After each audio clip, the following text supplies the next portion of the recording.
Okay, we'll call to order our regular organizational meeting for December 17th, 2024.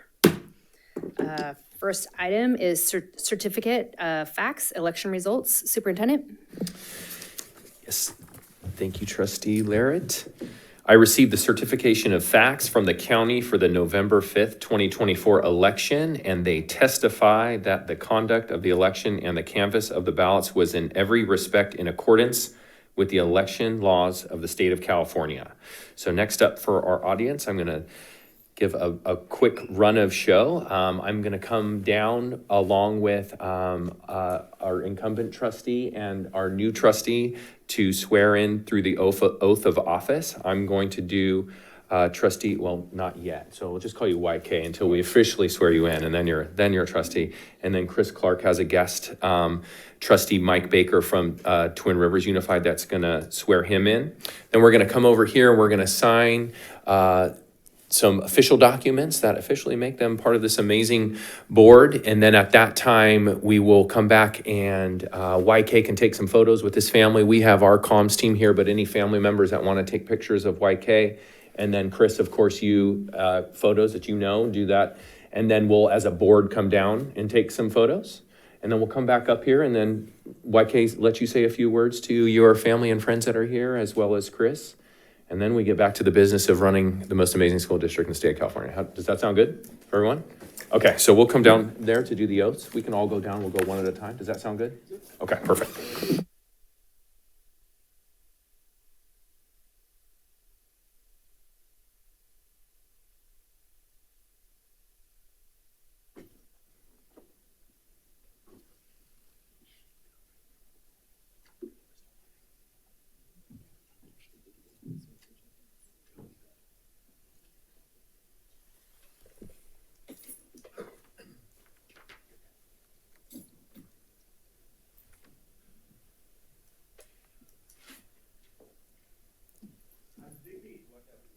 Yeah.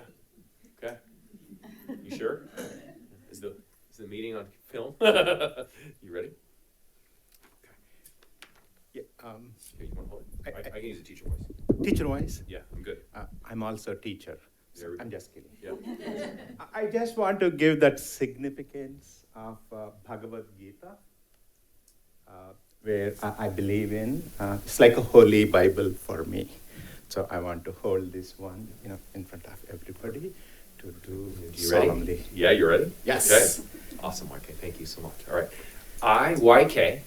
I, YK Chalam Cherla, do solemnly swear do solemnly swear that I will support and defend the Constitution of the United States that I will support and defend the Constitution of United States and the Constitution of the State of California and the Constitution of State of California against all enemies, foreign and domestic, against all enemies, foreign and domestic, that I will bear true faith and allegiance that I bear true faith and allegiance to the Constitution of the United States to the Constitution of United States and the Constitution of the State of California, and the Constitution of State of California, that I take this obligation freely that I'll take this obligation freely without any mental reservation without any mental reservation of purpose or evasion, or purpose of evasion, and that I will well and faithfully discharge the duties that I will well faithfully discharge the duties upon which I am about to enter. upon which I am about to enter. There it is, my friend.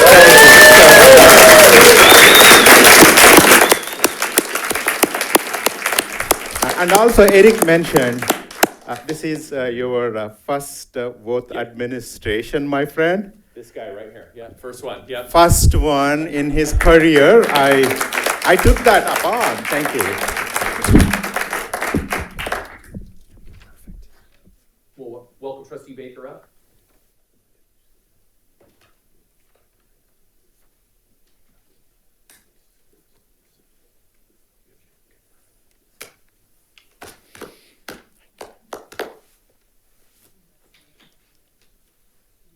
Chris, raise your right hand and repeat after me.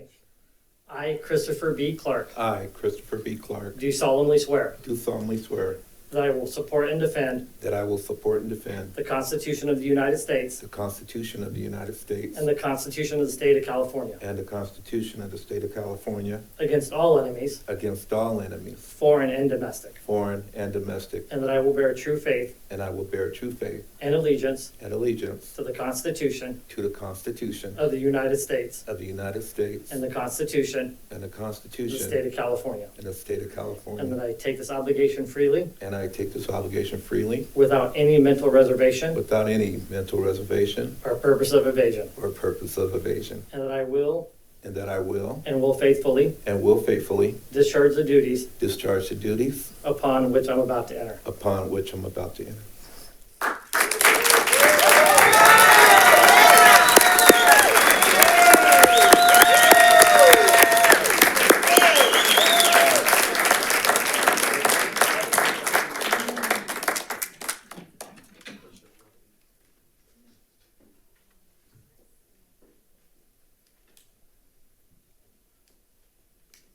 Kindergarten enrollment going on.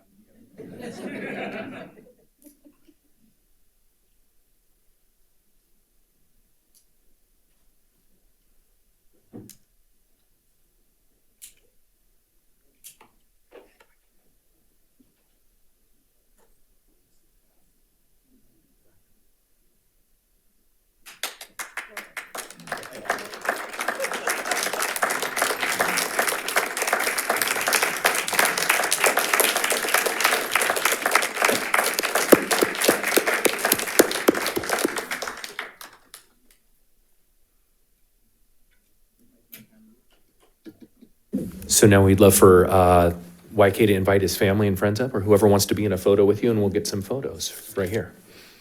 And then board, if you guys want to come over here, trustees.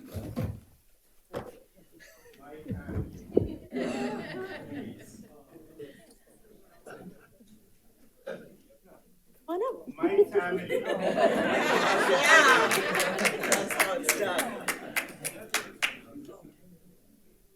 It's everybody is the family, not only this side.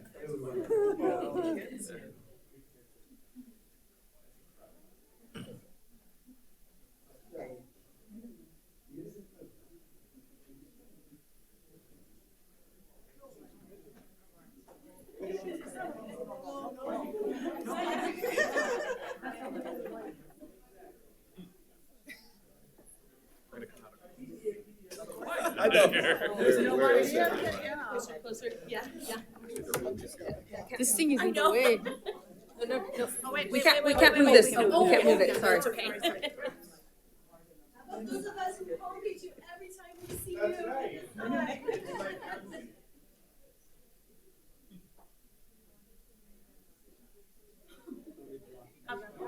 We're gonna go ahead and everyone gets there and then we'll go.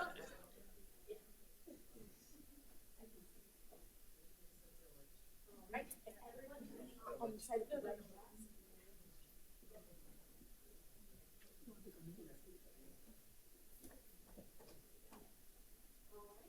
1, 2, 3. 1, 2, 3. Oh, one more. I was given a cell phone. 1, 2, 3. Thank you so much. Oh, one more. Can I have a picture too? Oh, please. Do you want me to take that one? It's okay.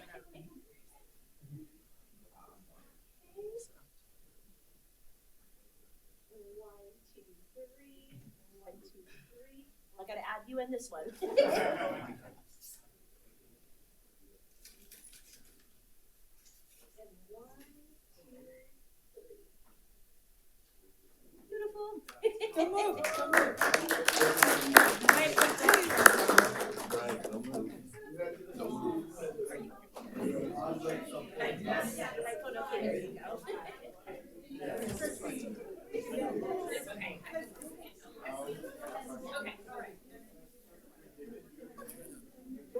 I thought he was gonna get a family picture. How are you? Yeah, thank you.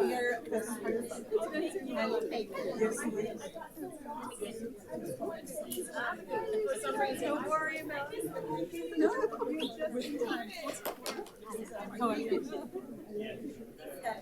Oh, hi. You can life on the blade. And now we'd love to invite Trustee Clark's family up front for some pictures. Family and friends. Hi, hey neighbor. Yes. Excuse me. Have everyone gather on I need to hold on, okay? Here, Lizette.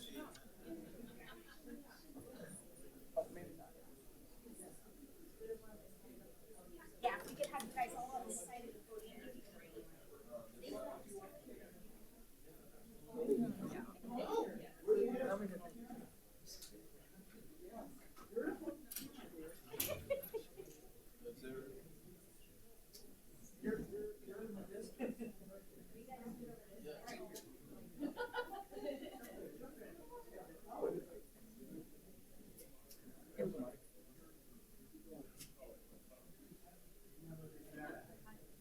Not everyone's out the window, no faces are covered.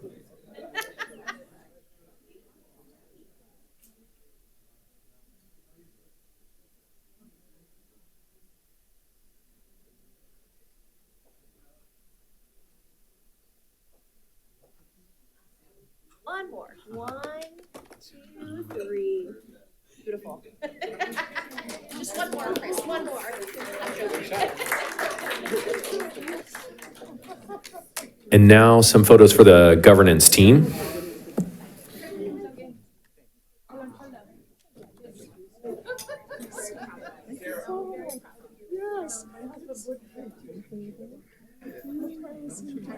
Hi, Josh. Nice to meet you. I know you're a student.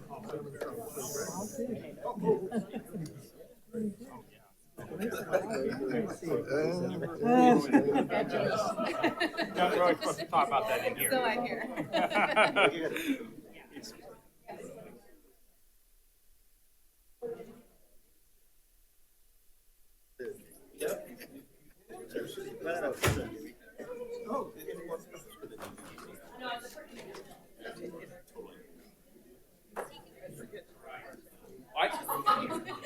Hey, it's getting hot, her. Governance team, there are 6 of us. I know that. I see you guys. In the middle, Chris. I was like, get her some. What's happening?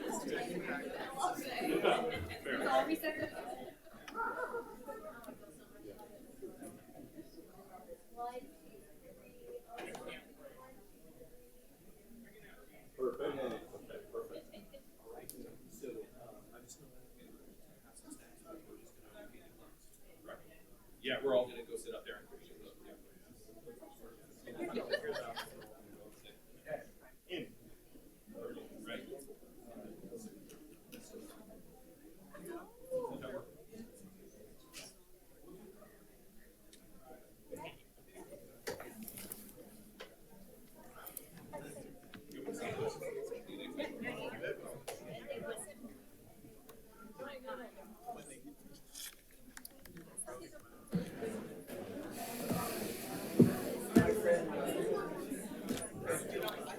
YK.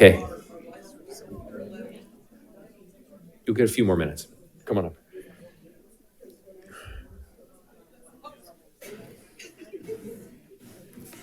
So up next, we're formally going to convene to our closed session, but we're going to spend about 5 minutes out here with a little reception. There's snacks in there, so YK can come back out and talk to folks and take photos and do the photo ops and for the rest of us. But then at some point, we're going to go back to conduct the business of the district, but you're all welcome, of course, to stay, snack, and socialize, because you're always welcome here. So, Okay, we will be adjourning to closed session where we will discuss student matters, employer-employee relations, conference with legal counsel, conference with real property negotiators, and personnel matters.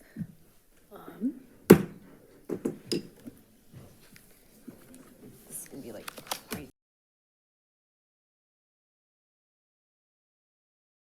and have a little bit of time. So that first time. So let's do roll call. Yeah, superintendent? Yes, calling roll. Mr. Charlam Churla, Here with the whole community. Mr. Clark. Here. Mr. Reed, Here. Ms. Larrett, Here. Ms. Lofthouse. Here. All are present. And now I'd love to invite Trustee Charlton to say a few words, and then Trustee Clark after that. Thank you, Superintendent. Colleagues, thank you so much. Maybe if you know my wife, that's fine. If not, I will give my phone number, then she can tell you who the hell YK is. But I'm going to ride the journey as a family. That's what, my meaning by bringing my wife into this context. Next 4 years, this is going to be my family. And there too, Sean and, all. So I'm thrilled to being here and sharing this stage for our children. Thank you again for welcoming me to this dais. And to start with, again, my beautiful wife, thank you. She has been my energy pill. Yes, I'm going to give the applause as well from here. She's always supportive, always. I know I was working for a state, and 5 years ago, I quit my state job. I was making decent six-figure income. I quit my state job for $600 city council job. She welcomed me even that time as well. So thank you again, always being there. And this community is awesome. I just want to call out maybe a few minutes, if that's okay. Friends, Assemblymember Cooley, thank you. You have been always with me, and his better coffee is as well there, Sydney. Thank you again for joining this evening. And there are two individuals, they always stood, even from 6 o'clock in the morning until late midnight. Suri Babu, if you can raise your hand or come this side, and Shrini, you can raise your hand. Those are the two people probably deserves, a collective win. Collective win. I know, you all run the campaign, so you know how it is. Not you, sir, not you. So it is hard. It is very, very hard. And when it is competitive, it is more harder. So, but the whole community stood by me. Thank you and thank you. Angela, thank you so much for your support and endorsement, and my PTA family here. Elvia, thank you again for all of you. It is in my time to express that gratitude after sitting it here. But where is my Mr. Kamran? Thank you. Thank you. He sat with me 45 minutes. But he gave me 1 year worth of campaign strategies. Thank you. Again, I know I shouldn't be talking politics here, but I'm expressing the gratitude.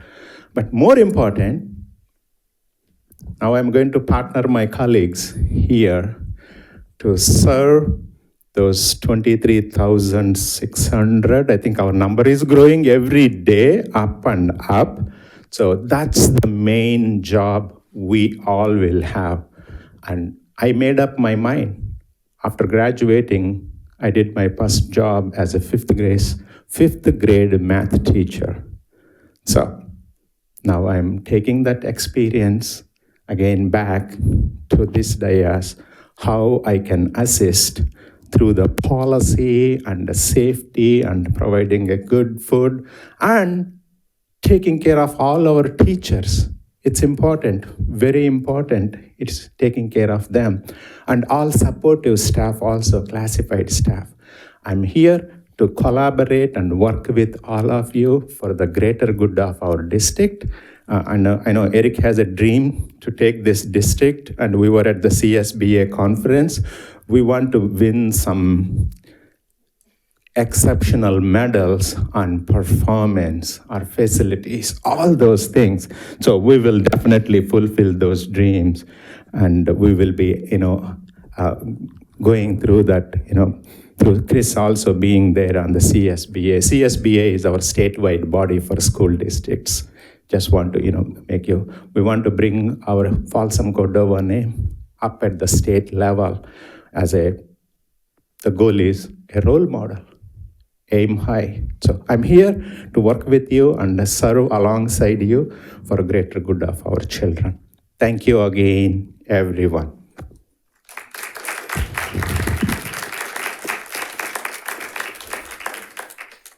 Good job, YK, and congratulations. Appreciate you. I am not going to stand up. I'm more comfortable sitting down. But I have thanks in this room to go around in the love that I have for those people who have supported me through this journey. My strategist, Joshua Cameron, who we had late night talks and discussed numbers and all that good stuff. Thank you, my friend. Coach Baker, Mike Baker, wherever you are. Boy, it's been a journey, 8 years. I've known you and you've been by my side, and I appreciate you, brother, and I love you. Ken Cooley, former assembly member, you were with me when I talked back in 2014 about running, and you encouraged me, and I thank you for just being there and that encouragement and that mentorship. Audrey, you did what a consultant was supposed to do, and an advisor to keep me calm and tell me to take a deep breath and meditate, and I did. Mama Lupe, I love you to death, and thank you for loving me, cursing at me,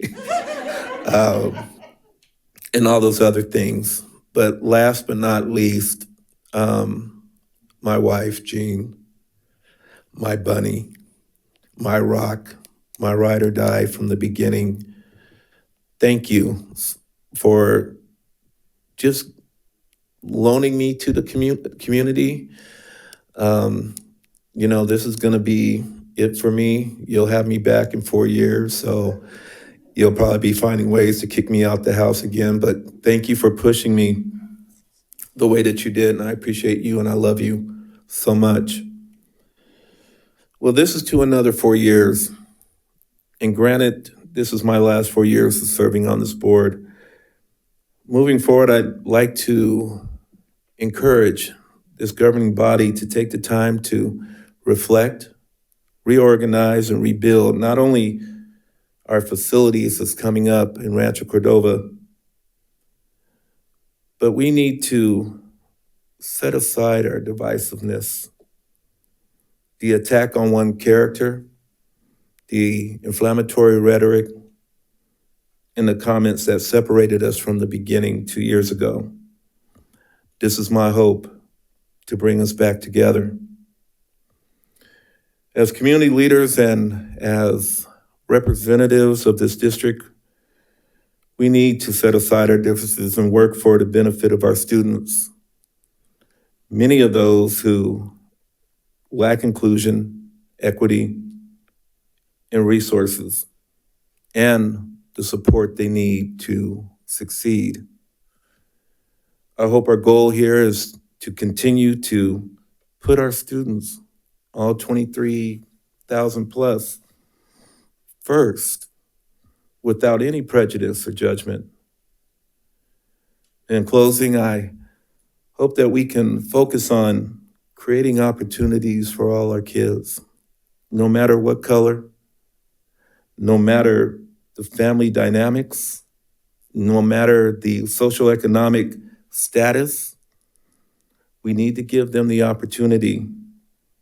Now, what I mean by that is the opportunity to learn, the opportunity to grow, the opportunity to be seen, and most importantly, the opportunity to be heard. With all that being said, again, I ask this governance team to put our personal agendas aside and do what's best for this district. And for the next 4 and final years of me being on this board, I am committed to continue to work for you and with you. Thank you.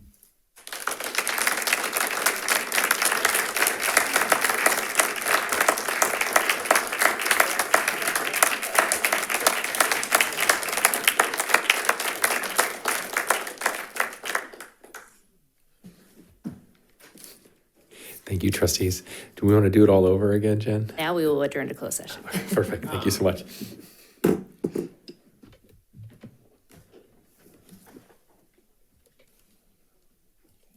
Welcome back to open session. Welcome back to open session. We will begin with our land acknowledgement statement.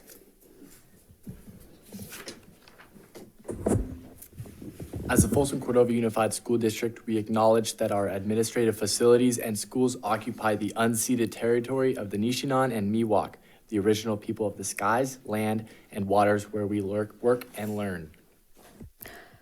We also recognize the presence and ancestral stewardship of the Nishinan ancestral tribes and the Esto, Natamuse, and Nisom, Pawanan to the north. And the Miwok ancestral tribes, the Amakumne, Consumne, Hapumne, Makumne, to the south along the Great Sacramento River system since time immemorial. We understand that this land upon which our institutions were built was once flourishing with natural resources and sustained by the ancestral knowledge and practices of these indigenous communities.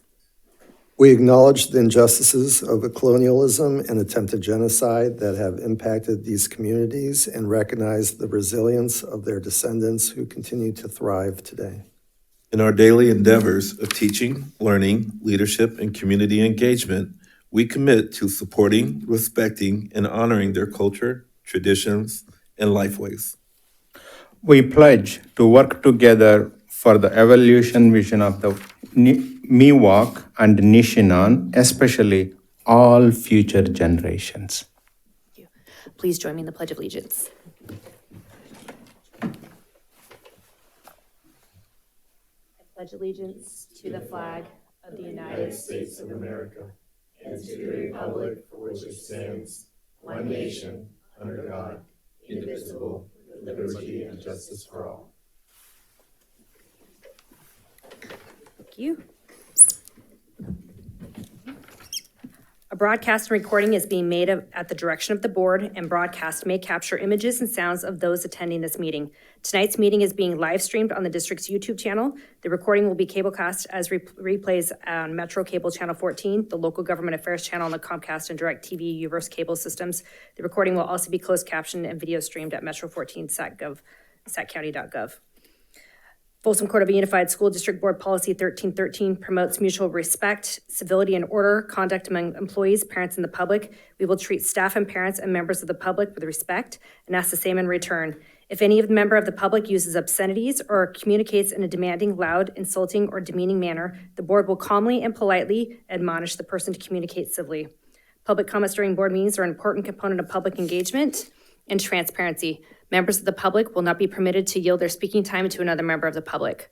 All written comments submitted by 3 p.m. today to the board have been read, and per the Brown Act, the board is not allowed to enter in a two-way discussion on any matter not on the agenda. Superintendent, will you call the roll? Absolutely. Mr. Chalum-Churla. Here. Mr. Clark. Here. Ms. Larrett. Here. Ms. Lofthouse. Here. Mr. Reed. Here. All are present. Forgot the board members. The board members.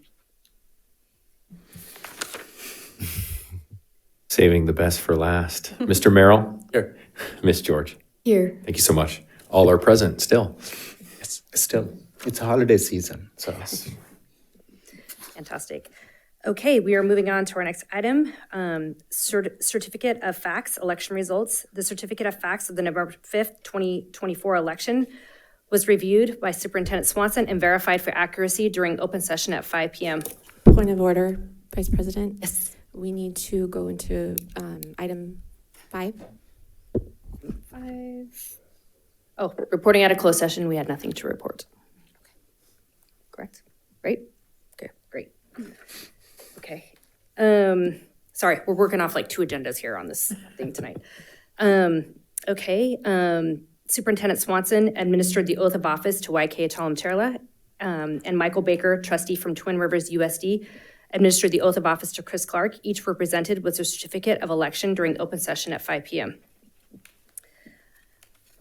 At this organizational meeting of the Board of Trustees, the board must elect its officers for the upcoming year. As customary, I will be handing the gavel to the clerk to run the selection of president, and after the incoming president is selected, the incoming president will oversee the selection of vice president and clerk.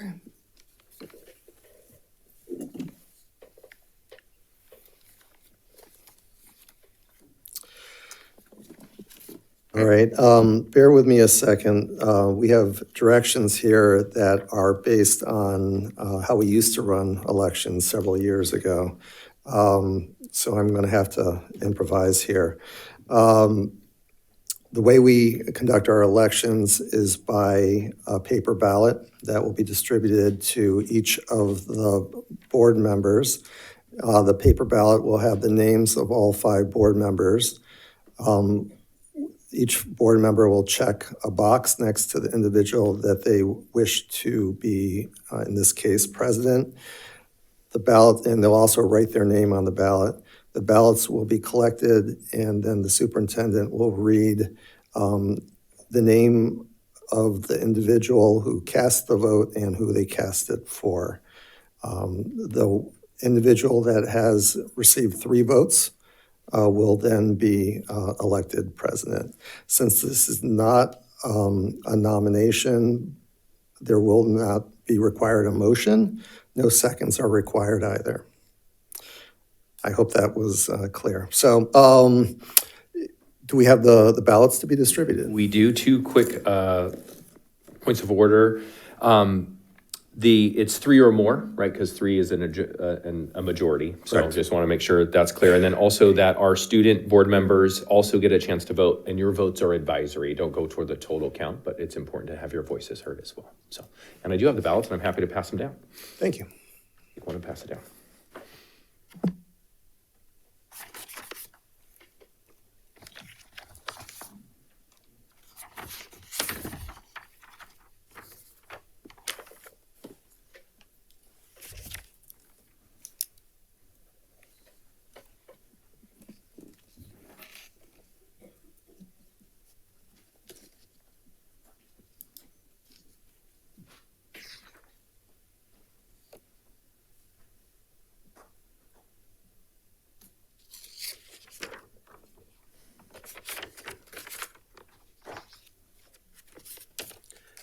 Then we will collect the ballots.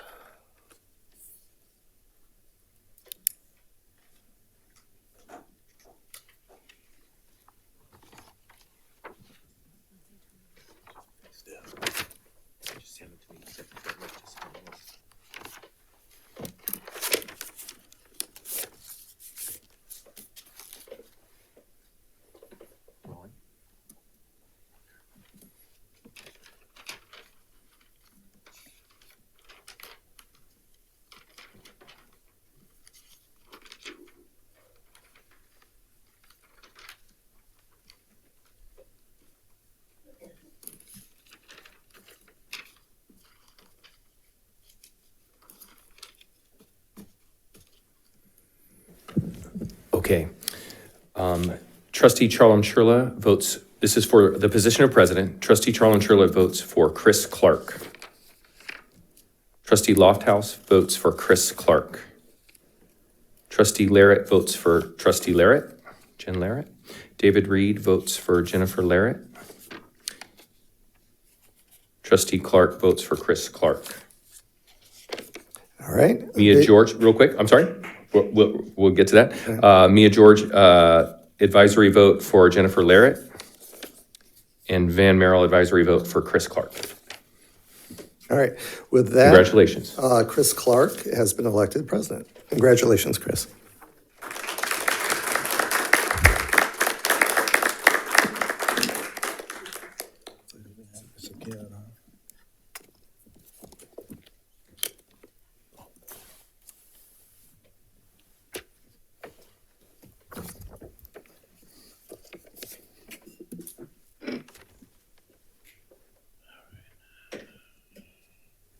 All right, thank you, Mr. Reed. We'll go ahead and open up the voting for Board Vice President.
Okay, for Vice President, Trustee Charlem Churla votes for Kara Lofthouse.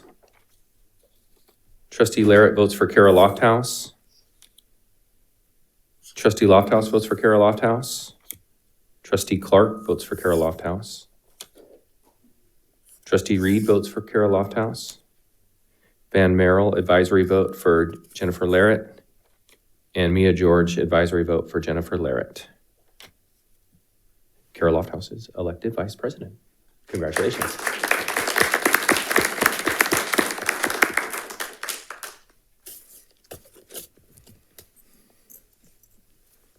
All right, moving forward, we'll go ahead and accept the voting for the position of clerk of the board.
Okay, for board clerk, Trustee Charlem Churla votes for Jennifer Larrett.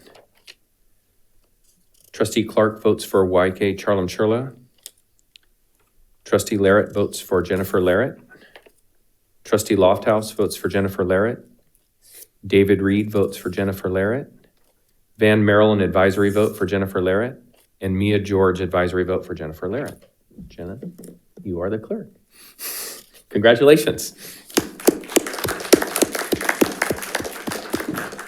David, can I say an aside? This is related to the clerk position. Sure. Jen, I think you're the only person on the board who currently has a senior. So, David, you brought to the attention of this board is that her signature will now be on her daughter's diploma for the rest of her life. So that's actually kind of a really cool thing. So, congrats. Yeah.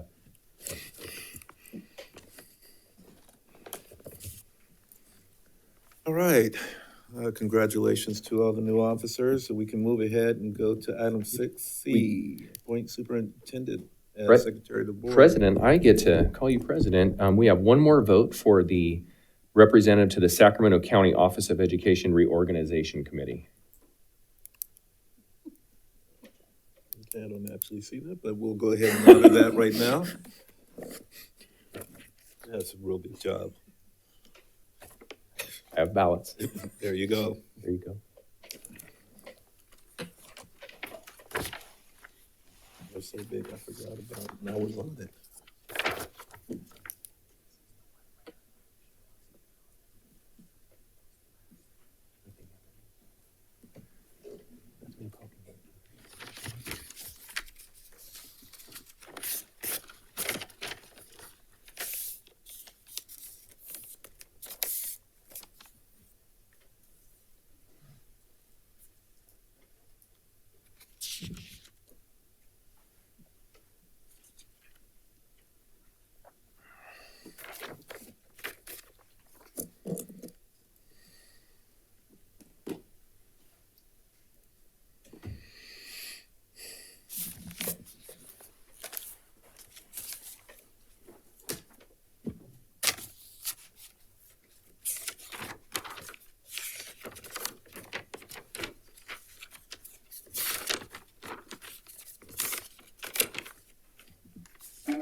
Okay, for the Office of Representative to the Sacramento County Office of Education Reorganization Committee, Trustee Reed votes for YK Charlon Churla. Trustee Clark votes for Kara Lofthouse. Trustee Larrett votes for Kara Lofthouse. Trustee Lofthouse votes for YK Charlon Churla. And Trustee Charlon Churla votes for Kara Lofthouse. Mia Georgian advisory vote for David Reed. And Bannon advisory vote for David Reed. Congratulations, Kara.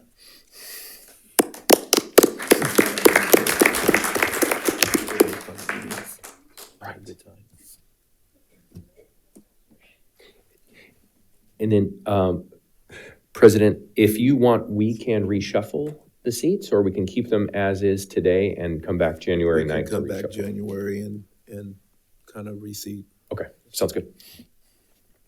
All right, so now we can move on to item C. Appoint superintendent to secretary of the board. And you might want to give them a little background on that, Superintendent Swanson. It is my pleasure to serve as the secretary to this board, as most superintendents in our state do, to make sure that you have everything you need to make governing decisions, along with the help of my supportive staff over here. Right. And I believe that warrants a vote, correct? Yes. And Superintendent, if you can call roll? Do I need a first and a second? Yeah, You need a motion on I'll it, make a but yeah. motion. I'll second. Okay, calling the roll. Mr. Merrill? Aye. Ms. George? Aye. Mr. Charlon Churla? Yes. Mr. Clark? Aye. Ms. Larrett? Aye. Ms. Lofthouse? Aye. Mr. Reed? Aye. Motion carries 5-0. All right, moving on. Item 6D, approved July 2025 through June 2026 calendar for regular and special board meetings. Superintendent, First and a second, Mr. President. I think we need a first and a second. are we, did you want Correct. to? Each time. Oh, no, we're, No, I just want to make sure if the community wanted to see it or if there was any discussion behind it. got it. Full transparency, I got you, man. right? It's attached. I'll motion. I'll second. Mr. Merrill? Aye. Ms. George? Aye. Mr. Charlon Churla? Yes. Mr. Clark? Aye. Ms. Larrett? Aye. Ms. Lofthouse? Aye. Mr. Reed? Aye. Motion carries 5-0. Okay, item 6E, approved trustee volunteers for committees. I know that we had a special board meeting on the 9th, I believe, and we got together and decided who was doing what, and it's actually in front of us right now. So if there aren't any questions from the public or questions from the board or any changes that you all might want to make before we vote on this, I'm open to entertaining a motion. I'll motion. Moved by Board Member Lofthouse, I'll second. second by Student Board Member Merrill. Superintendent? Yes, sir. Mr. Merrill? Aye. Ms. George? Aye. Mr. Charlon Churla? Aye. Mr. Clark? Aye. Ms. Larrett? Aye. Ms. Lofthouse? Aye. Mr. Reed? Aye. Motion carries 5-0. Great job. Moving forward, item number 7, adoption of agenda. Take a motion on that. I'll move. Moved by Board Member Reed, I'll second. a second by Board Member Lofthouse. Superintendent? Sir, Mr. Merrill? Aye. Ms. George? Aye. Mr. Charlon Churla? Aye. Mr. Clark? Aye. Ms. Larrett? Aye. Ms. Lofthouse? Aye. Mr. Reed? Aye. Motion carries 5-0. Thank you, sir. Sir. Okay, moving forward, agenda consent. I'll entertain a motion on that. I'll move. Moved by Board Member Laird. Point of order, I believe we have an expulsion that we need to remove from the agenda. Actually, we do. So what item is that? It's F. 8F? F. F. Okay, so if we can move that? Sure, absolutely. Okay. We'll entertain a motion on that one. I'll motion. Motion by Ms. Lofthouse, I'll second. second by Board Member Laird. Superintendent? Mr. Merrill? Aye. Ms. George? Aye. Mr. Charlon-Trula? Aye. Mr. Clark?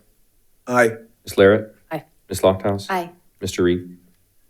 I'm confused. What motion are we voting on right now? I believe we're Voting on adopting the the consent agenda without item F. Okay, then aye.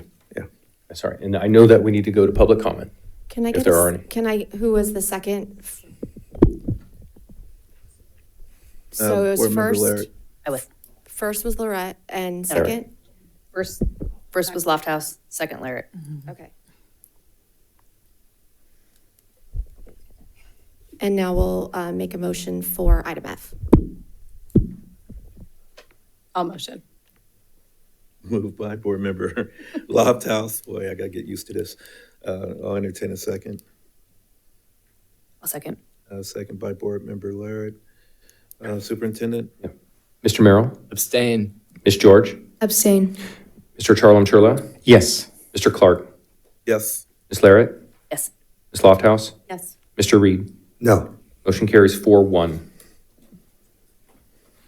Right.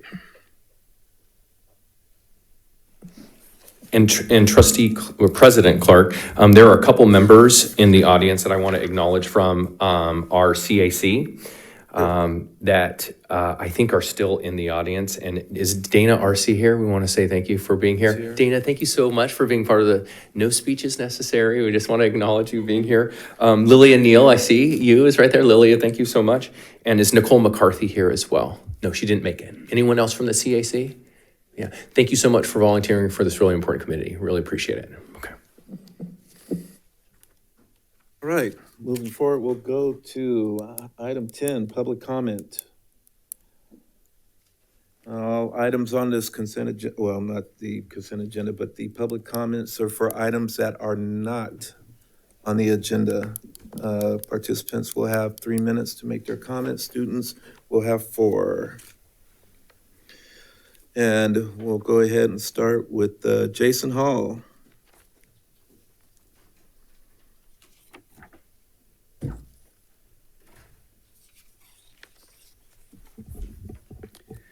Good evening, board members, Superintendent Swanson, and supporting staff. Sorry, guys. Thanks. Good to go. My name is Jason Hall, and I'm a local taxpayer and resident of White Rock Springs, located in south of 50 development. Tonight, I'm here to share an exciting opportunity that directly impacts our community and the future of our students. As you are aware, the district is planning a middle school and high school project to meet the growing needs of our community. I am representing a buyer who is offering 100 acres of land at a price of $400,000 per acre. This is a significant opportunity, especially when compared to the proposal you've been exploring with proposed fees for land acquisition at $870,000 an acre for a smaller parcel of land. Choosing this larger and more affordable parcel represents a savings of over $30 million. As stewards of taxpayer dollars, this is the type of fiscal responsibility our community hopes to see. The land being offered is ideally located south of White Rock Road, west of Prairie City Road, across from Oak Avenue Parkway. This site is already close to new developments and features existing bike trails, making it an accessible and connected space for students and families. Additionally, the owner of this parcel is committed to contributing to the community by proposing the addition of a community center adjacent to the school site. This enhancement would create a hub for education, recreation, and community engagement. The owners, who are residents of Folsom, are civically minded and deeply committed to giving back to their community, which makes this opportunity even more impactful. I want to take a moment to acknowledge and appreciate the immense responsibility you carry in making decisions that will shape the future of our schools and our community. I've also reached out to Chief Operations Officer Matt Washburn and Superintendent Swanson to discuss this proposal and share my enthusiasm for this opportunity. While I have not yet had the chance to discuss this detail with them, I wanted to ensure the board had the opportunity to hear about this idea and its potential benefits. Your dedication and commitment to ensuring the best outcomes for our students do not go unnoticed, and I am grateful for your service. It is worth asking, if this land were offered as a gift to the district, would it be turned down? Then the $30 million savings this proposal offers should be viewed in the same light. It's an opportunity to maximize resources and prioritize funding for what truly matters, our students and their education. If there are reasons this land is not being considered viable, I urge the district to explain them clearly to the community. Transparency and open dialogue are critical when decisions of this magnitude are being made. With more land at a significantly lower cost, the district has the potential to create an exceptional learning environment for our students while demonstrating financial responsibility to taxpayers. This is a pivotal moment. Let's seize this opportunity to invest in our children, our schools, and our community. Thank you for your time and thoughtful consideration. Thank you, sir. Thank you, sir. Appreciate you. Next speaker is Diana Laney.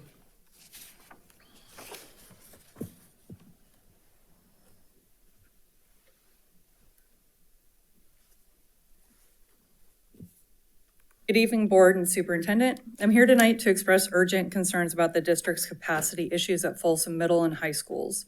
This school year, our district enrollment surpassed 22,000 students, and growth is expected to continue.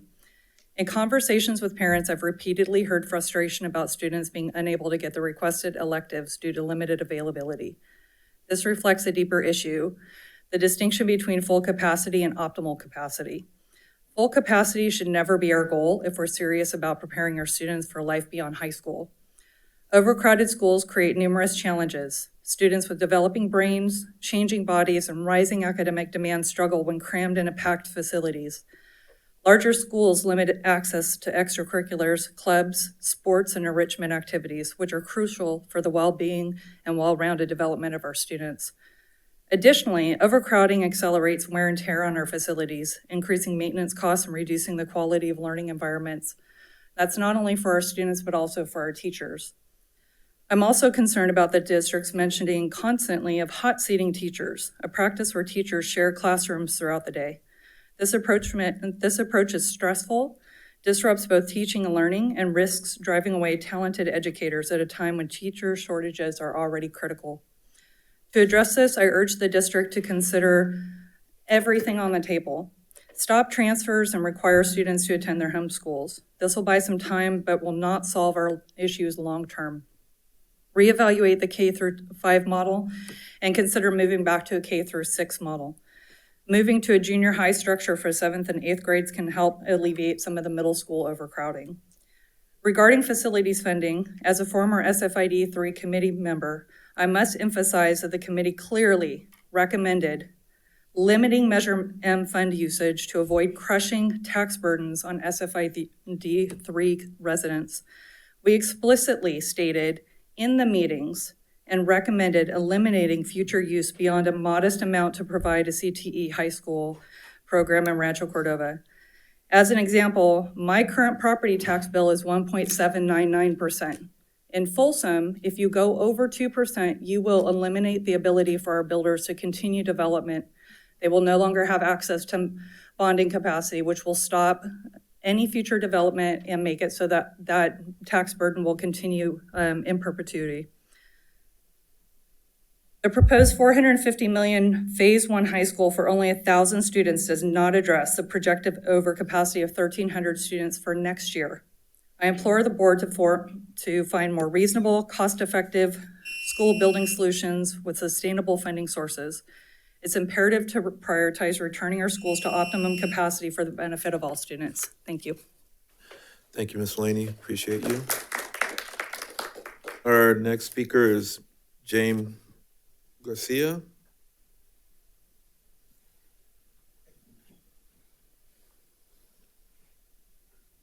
Hello, board. I'm James Garcia, resident of Rancho Cordova, and was also a member of the SFID 3 committee for Measure M. I'm also here to speak about that. Measure M was over allocated at a time that we did not need to. It was well enhanced. We had built 2 elementary schools with $750 million available to us. We did not spend all of that, but we used a good chunk of it. It's something that created a nice state-of-the-art school. We don't need state-of-the-art schools. We need functional, affordable schools. As we just received a nice offer for potentially cost savings of additional land that we can build additional schools on for half the cost. as far as the land purchase price, that has always been a factor that this board has had to deal with. We have two communities, both Rancho Cordova and Folsom. Folsom has a higher cost of purchase. We're now going to be able to get that on par with what Rancho Cordova could offer. Something along the lines, we need to build something that's affordable without overspending and overburdening our taxpayers. Right now in Folsom, as was just mentioned, we have tax bills that are going to bust their bank. It's going to make it so they cannot afford actual other infrastructure needs, park services, police services, fire, because they cannot bond and tax them properly. If we issue Measure M money, we need to go ahead and limit that. We discussed it in the committee to go ahead and actually possibly eliminate it altogether, if not retire it for at least 20 years, so that way the home values can actually get up to par where they can finally afford an additional tax burden. So again, please do not issue Measure M money.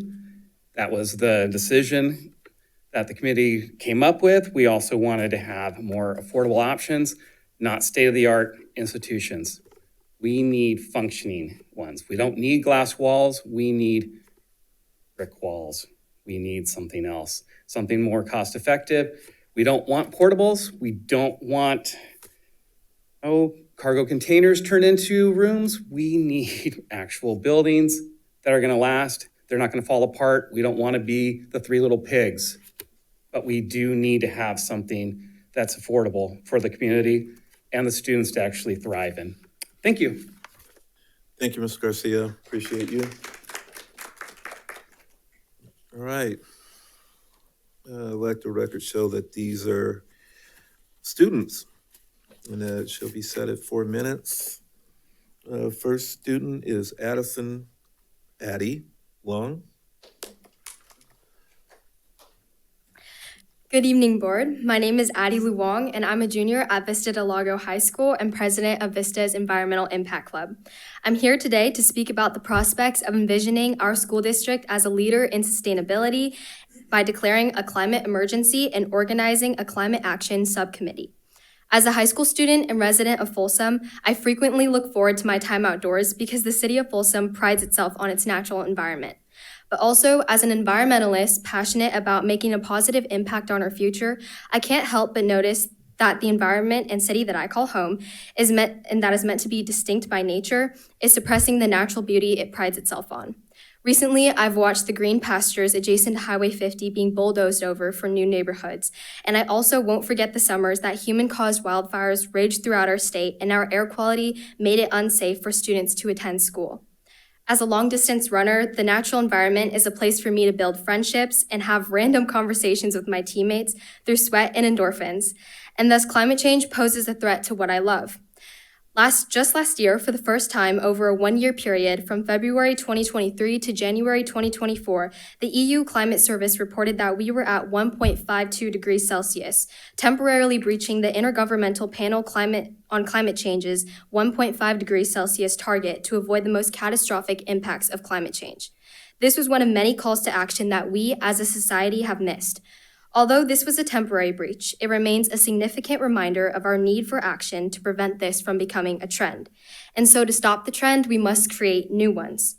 FCUSD has already taken some action, having passed policies like Policy 3510, Green School Operations, Policy 3514, Environmental Safety, and Policy 6142.5, Environmental Education, which specifically states that the board believes that students should value the environment, respect all life forms, understand the basic ecological principles which support the planet, and live an ecologically responsible lifestyle. As the president of the Environmental Impact Club, I don't love climate change, but I love the people that it's brought into my life.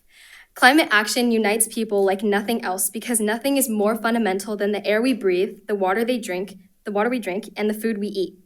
Therefore, I am very excited to see the district similarly utilize climate action for greater unity amongst students and the adults who support them, with a subcommittee dedicated to the sustainability of our planet and our students' futures.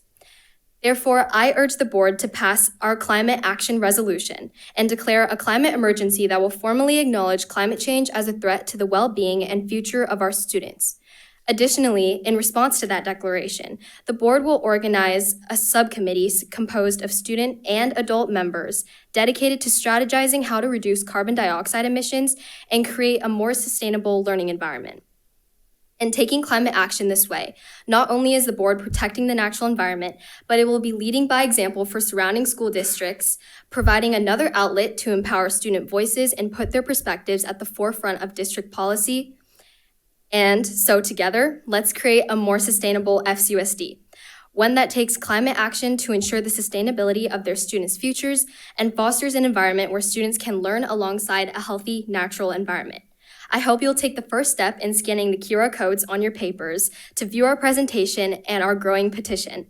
Thank you very much for your time and consideration, and I'm happy to answer any questions or provide further information if needed. All right, thank you, Ms. Luong. Appreciate you. Next speaker is Ajax Castaneda, student. Good evening, board. My name is Ajax Castaneda, and I am also an officer of Vista Del Lago's Environmental Impact Club. I'm also an athlete who participates in multiple different outside activities, including soccer and swim team. For many years, I have grown up in these environments, and I've always cherished what I've been involved in, from running on messy turfs to swimming in our clean waters. Climate change is very important to me and other athletes as well. For so long, the world has been going through major climate changes. The environment is important, and so many people are unaware of how important it really is.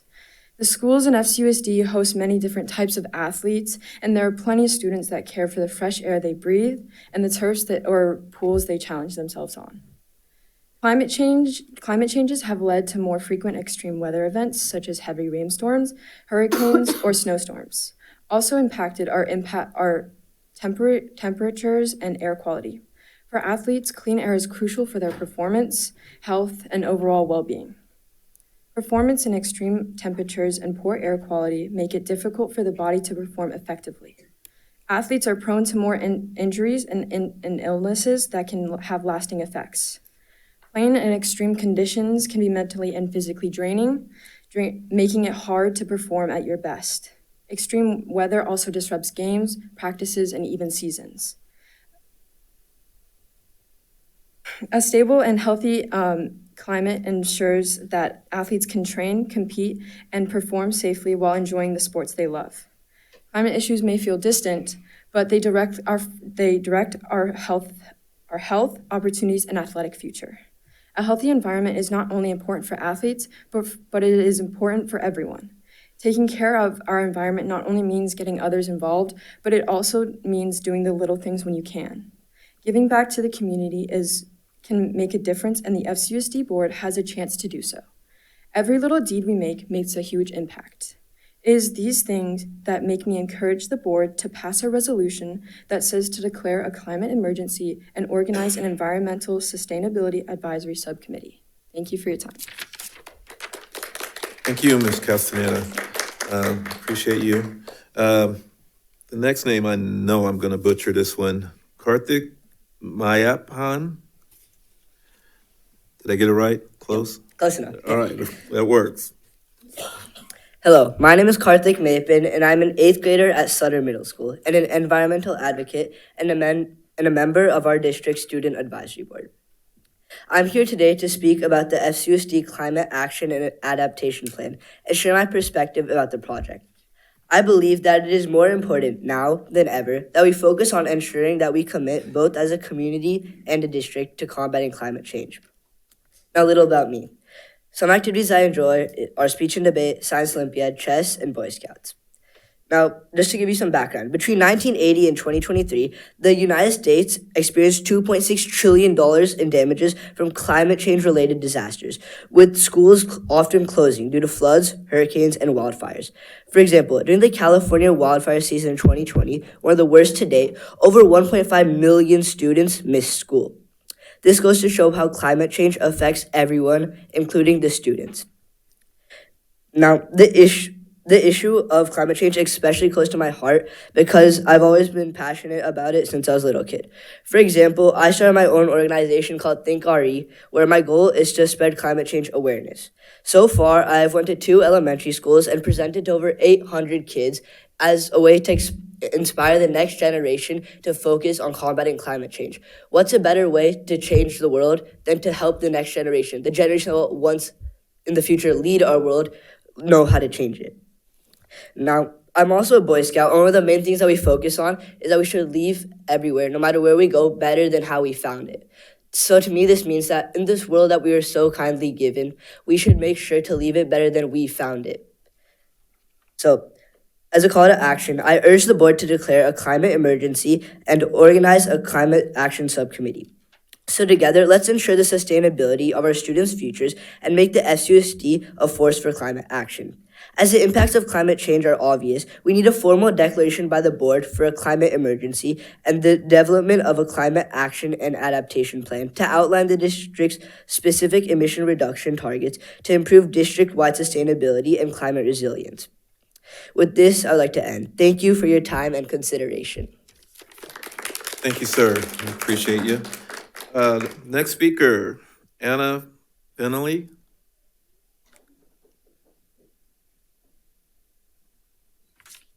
Hello, board. My name is Anna Foundley, and I'm currently a senior at Vista Del Lago High School. I am passionate about having the FCOC board organize a climate action subcommittee, and I want to share my perspective on this project. I have firsthand seen the effects of climate change on our planet through the expanding fires and drought in California.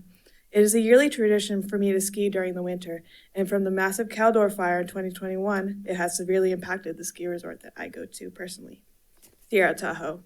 It was closed for a whole year while they worked on rebuilding what had been lost from the fire. The trees were cut down or burnt, the lift towers were damaged, as well as their haul ropes. 1,600 of 2,000 acres of the ski resort were affected by the fire in some way. This means that often the resort closes temporarily due to high winds, which has affected the rate that I can do the activity that I love and have devoted so much time to. This is why I am at the board meeting today. I am hoping to inspire conservation of the important wildlife and nature in the place that I call home. This is why I want to have you, the FCOC board, create a climate action subcommittee to improve the future of our youth and environment. Thank you for your time. Hi. Thank you, Anna. Appreciate you. All right. Next speaker, Riley Stover.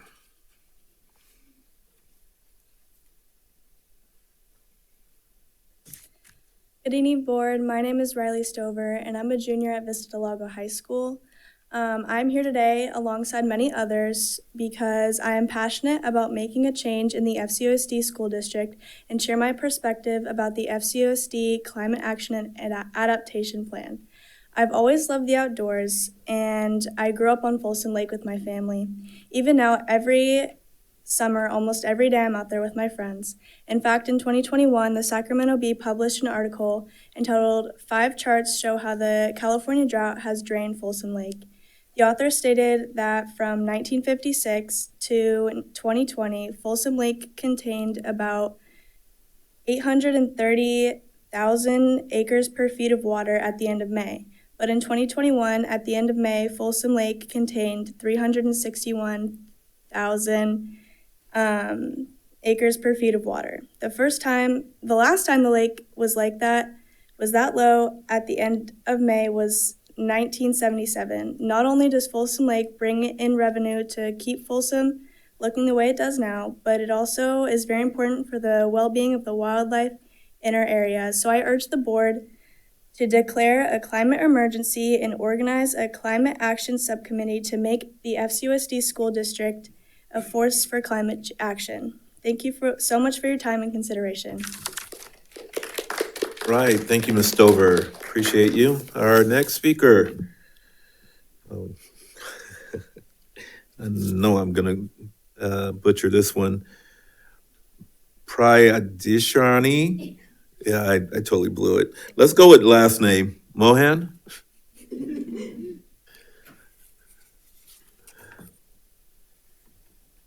Okay, thank you. My name is Priyadarshini Mohan, and I'm a sophomore at Vista Del Lago High School and a member of the Environmental Impact Club. And I'm here today to advocate for our Folsom residents and bring forth my idea for this campaign. Like 8.2 billion people, not only do I live in this gifted land, but I'm a part of it. Ever since I was a little kid, I have enjoyed outdoor spaces, especially during recess time or even walks with my family. Around the age of 7, I went to a space museum and learned about the horrifying truth. In 5 billion years, the sun will explode. 7-year-old me felt devastated that humans won't survive this catastrophic event. As I got older, I came to a realization. Humans might even die before the sun does. If you ask me, I want us as humans to live as long as we can without the constant pressure of a ticking time bomb. We have a lot to improve on regarding the environment. Every year, roughly 100 million tons of trash gets dumped into the ocean. 2,000 young children die due to pollution daily, and at least 1 in 10 people die from air-polluted related diseases.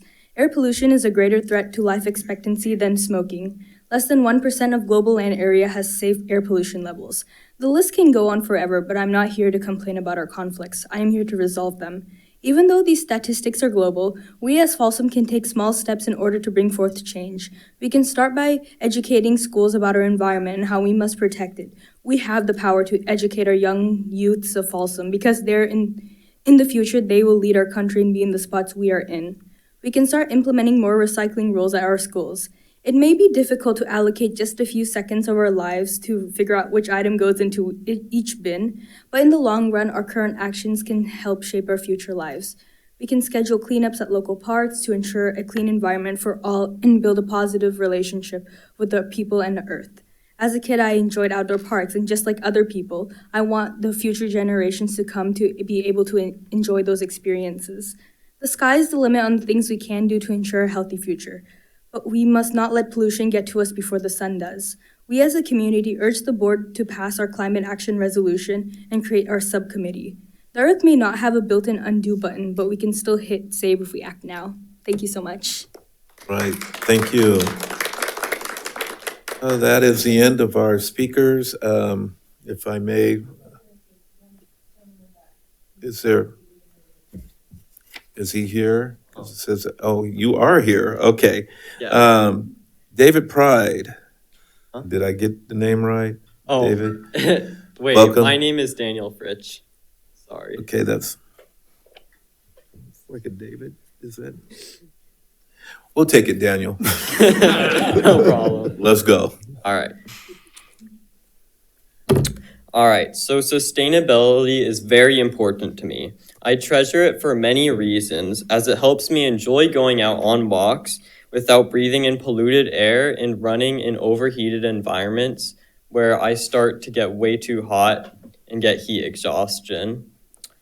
Sustainability also helps keep a clean environment that is trash-free, which boosts my mental health drastically as I don't feel like the earth is a mess. I feel betrayed by society when I see trash on the ground, leaving me sour and in dismay and resentment for society for what they're doing to this planet that should be preserved. One great way that I support being sustainable and many others is by being vegan, which helps by stopping CO2 production or like greenhouse gas production by animals being farmed, and it also supports more land being available for like schools or houses or for anything like that. I believe sustainability is key for the future generations to live positive and happy lives, absent of the carbon footprint left behind by past generations. And it isn't just us either, it's the ecosystems we'll be helping too. We'll all be happy appreciating seeing wildlife like sea turtles or birds when we go on walks or in the rainforest, like on documentaries. And by being sustainable means several others will live happy and healthy lives absent of climate change and global warming and many issues like that. So I urge the board to support the resolution of climate advocacy. Thank you. Right, thank you, Daniel. Appreciate you, sir. All right, we do have one online. Alana?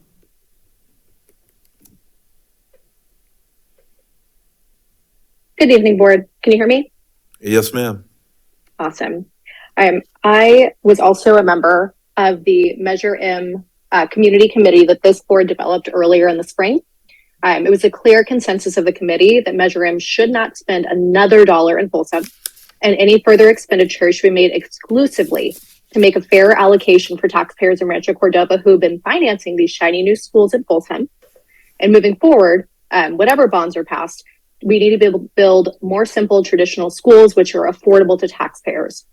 As an example, those who live south of 50 in Folsom and those who are in SFID3 in Rancho Cordova pay 11 times the property tax for new schools that those in Folsom proper do. It is really, really significantly disparate right now. So following the committee's recommendations is going to help the district to rebuild trust between our communities to avoid a district split, rebuild trust in the district and the board itself, who's been on the receiving end of some unfavorable views by constituents and how they've been operating with this bond. This issue of trust is especially important given the district is presently recommending a district-wide bond of over $500 million. And if it has any chance of passing and relieving our urgent capacity issues, you need to be more transparent and better stewards of public monies. The district and the board seems to have adopted other concepts from the committee, including that the new comprehensive high school should be built in Folsom and a smaller specialty high school in Rancho Cordova. I would press you to adopt that for the next elementary school in SFID3 too. It is morally wrong to build a third elementary school in the Folsom Ranch area of the funding district before the first elementary school is built in the Rancho Cordova area of the funding district. I implore you to look for savings. It sounds like there's potential savings in land acquisition from an earlier speaker. Really, really look at the school design, especially with the potential for dramatically increased construction costs over the next few years due to tariffs. And be mindful generally of how your actions influence how valued your families and students feel in every community.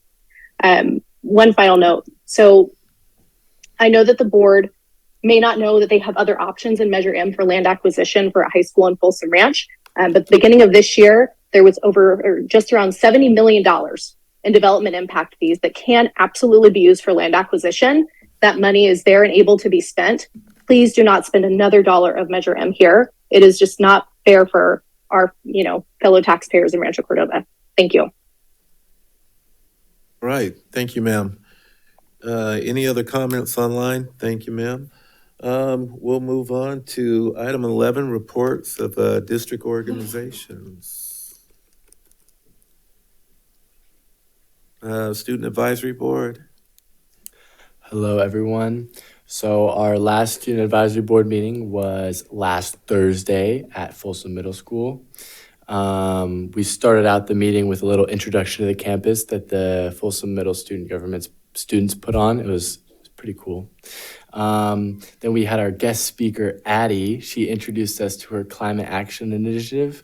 And we split up into groups and we had a conversation about how climate change had affected everyone. And we got a lot of perspectives and stories. And we were brainstorming like what ways you can show up in your communities and kind of advocate for your future, After that, we got lunch and then we introduced our new event that we will be hosting in January called the Winter Festival. We started brainstorming it in groups and we started putting pen to paper. So keep your ears peeled for that next year, not next month. And overall, it was a really smooth meeting thanks to the Folsom Middle School staff. It was very enjoyable and it was great. So our next meeting will be January 9th at Vista Del Lago. Thank you. All right, thank you, sir. Board Member Mia, did you have anything to add on? All right, thank you, ma'am. California School Employees Association, is Rob here? Okay, I didn't receive that, but we're good. Did you get it? Yes, sir. But I'm away from my email right now because I'm here. So. But I believe he's out ill. Yes, he is. Yeah. He's out ill. He said congratulations to the two new board members and no other reports. All right. Thank you, ma'am. Folsom Cordova Education Association.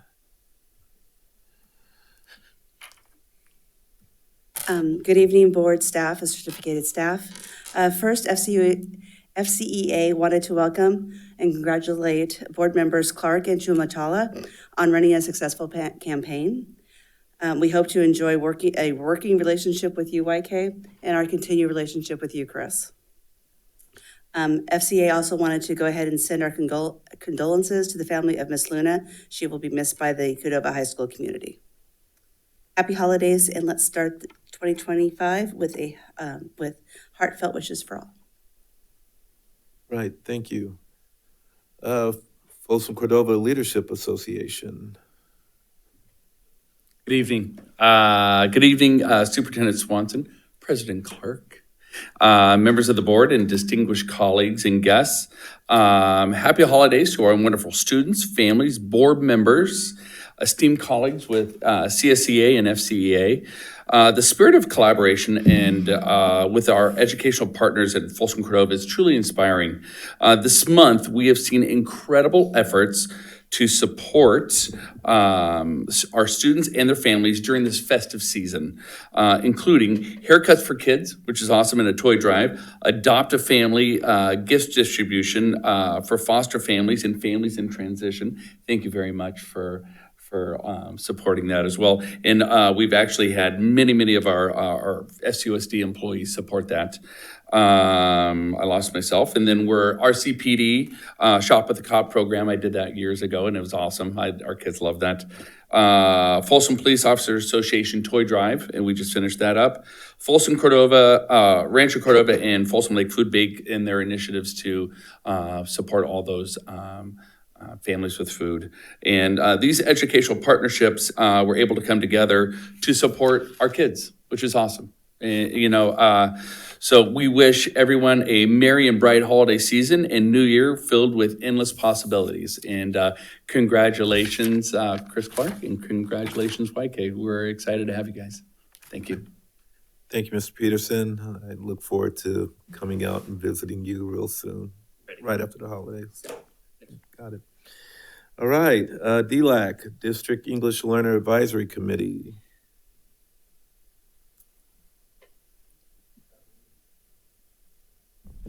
Apologies. Yeah, there's no report this evening. All right, thank you, sir. All right, moving on. We'll go on to item 12, discussion action item. Let's go with A. Approved 24-25 first interim financial report period ending October 31st, 2024, with the positive certification. I love it. Indeed. Good evening, board. So we'll just spend the next few minutes reviewing our first interim budget information. Remember, this is a updated, let me see. Is it gonna go? No? No, it's a PDF, so I don't know if I can. Thank you. So the information here is, again, we always tell you that this is summarized information in a presentation format to easily digest. But what the board is actually approving is the standardized account code structure reports that we provide to the California Department of Education. The information provided is as of October 31st, so it's a snapshot in time and based off of the assumptions that we know at this time. The staff is recommending a positive certification, meaning that we can meet our financial obligations and have a 3% economic uncertainty reserve at the end of the current year and 2 subsequent years. And so therefore we say positive certification. And if we can go to the next slide. Being that the majority of our funding is based off of attendance, we always take a quick look at where we are and what our projections are for the next couple of years. The bars there are our enrollment as a district. The line there is the attendance. We are anticipating approximately about a 95.5% attendance rate. We're a little higher than that at first interim. And so that's going to be reflective when we look at the revenues that we're seeing a little bit additional revenue because of that. Additionally, what we projected at adoption for enrollment is the actual enrollment's a little bit higher. So between those two things, we do see some additional ADA, approximately a little over 111 ADA, and that will bring some additional revenues for this year. So that'll look better from our adopted budget. Next page, please. This is just a quick calculation of our primary funding source. Remember, about 75% of our funding comes from the state local control funding formula calculation. You can see there that the calculation has many different calculations in there that allocate for different purposes, but at the end of the day, it is about $255 million, $254 million that we will receive in funding. Go ahead, next slide. And so then we bring all the revenues together. If you always remember, the top section, the yellow section, is unrestricted funding, which we have much more discretion on priorities. The blue is restricted revenue funding, where those are categorically funded allocations for specific purposes that normally have regulations and reporting requirements attached to them. So on the unrestricted side, you can see our revenues are increasing by about $2 million. Primarily, those are from the LCFF increase, those extra ADA that we talked about. But also, you see some additional funding, about $900,000 in other state income. A good chunk of that is lottery related, actually. On the restricted side, you do see federal income and other state income, both of those increasing. A lot of that is recognition of funds that were not spent in the prior year on the federal income side. So carryover of Title I funds. With federal programs, we can't recognize the revenue until it's spent. So now we're recognizing any funds because at adopted budget, we didn't know how much we would be carrying over. So all of that's reflective now in the restricted revenue section.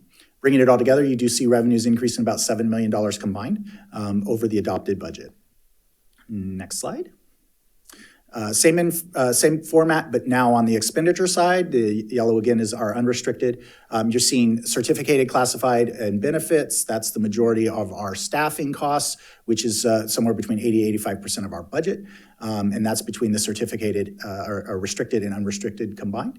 On the certificated salaries, you do see a drop there. Part of that is in the fact that we had some open positions, but actually another big chunk of it was expenditures were moved either to the restricted programs, and that's why you see restricted programs increasing by about $2 million in the blue section for certificated staffs.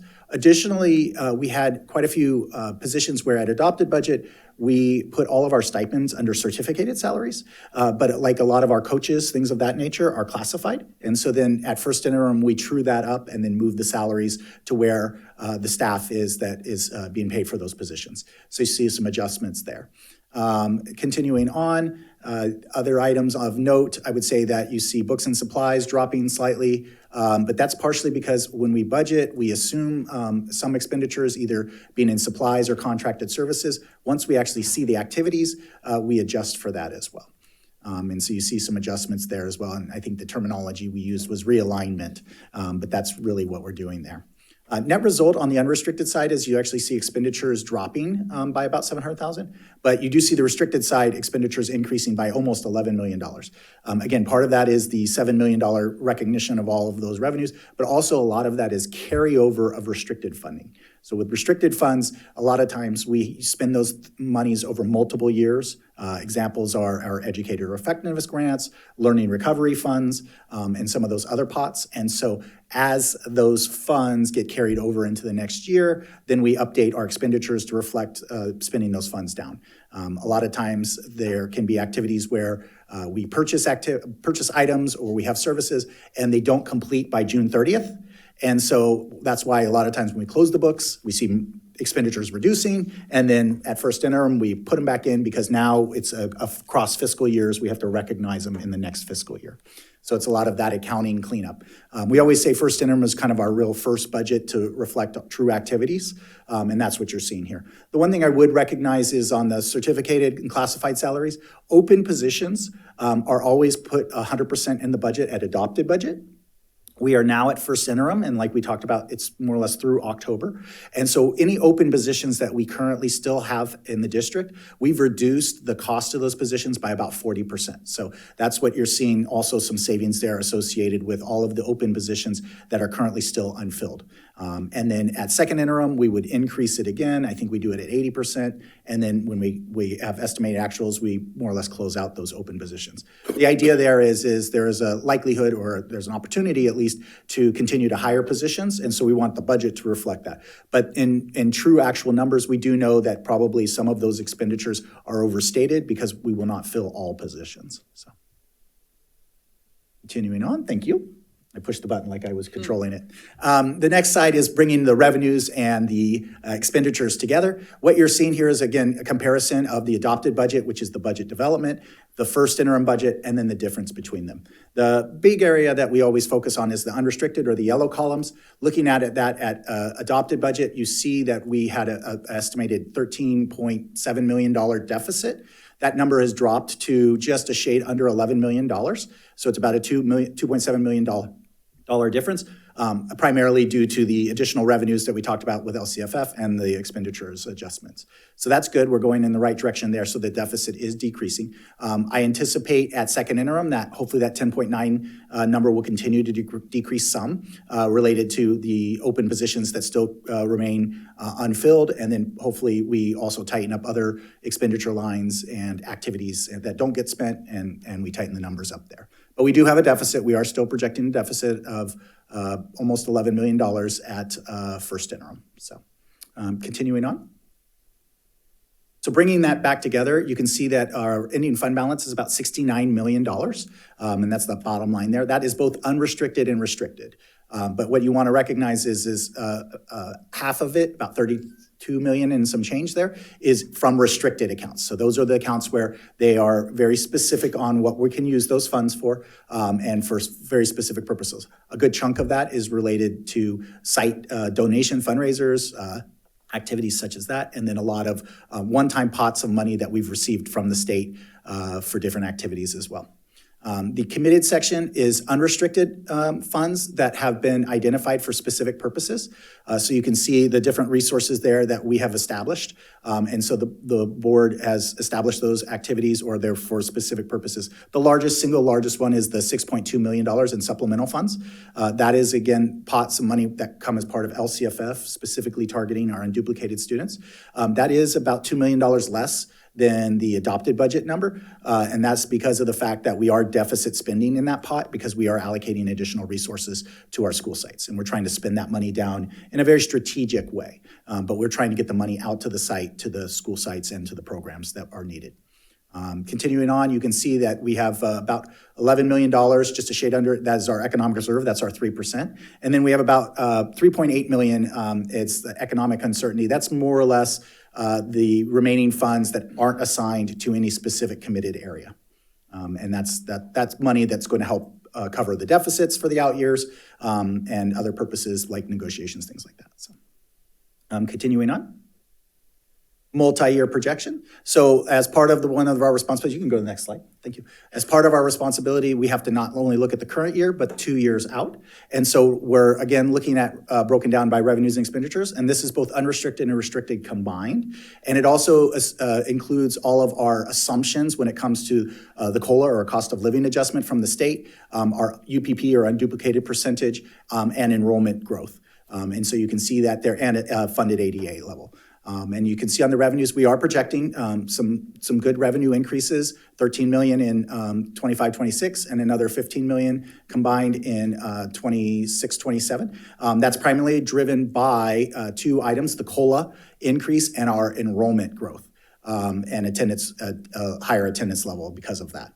And you can see there, we are projecting a COLA of 2.93. I will tell you, for next year, the Legislative Analyst Office has come out, and I think their number is 2.47.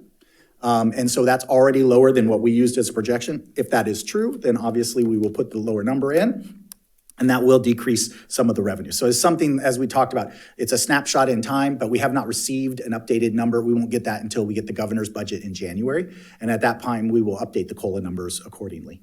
You do see in 26-27, there's a projection of a 3.08, but the big number that really is impacting a lot of the revenue is also the enrollment increase. You can see almost 600 kids is what, 591 students is what we're projecting for next year, and then almost another 485 in 26-27. That's a huge revenue generator as well. Of course, correspondingly, we have additional expenditures, if you want to go to the next slide, that we have to look at.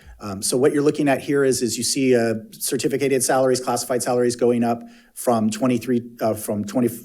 adopted budget to from first interim to projection for next year. That's primarily due to a couple things. First, it's step and column. So we have a salary increases automatically built into our salary schedules. So those raises are reflective in there. Also, we have a situation where we had in first interim budget, we removed 40% of open positions. Well, we have to put those positions back when we build the budget. So now we're putting back any position that we plan that is going to be open for 25-26. We're going to show it in there as full cost.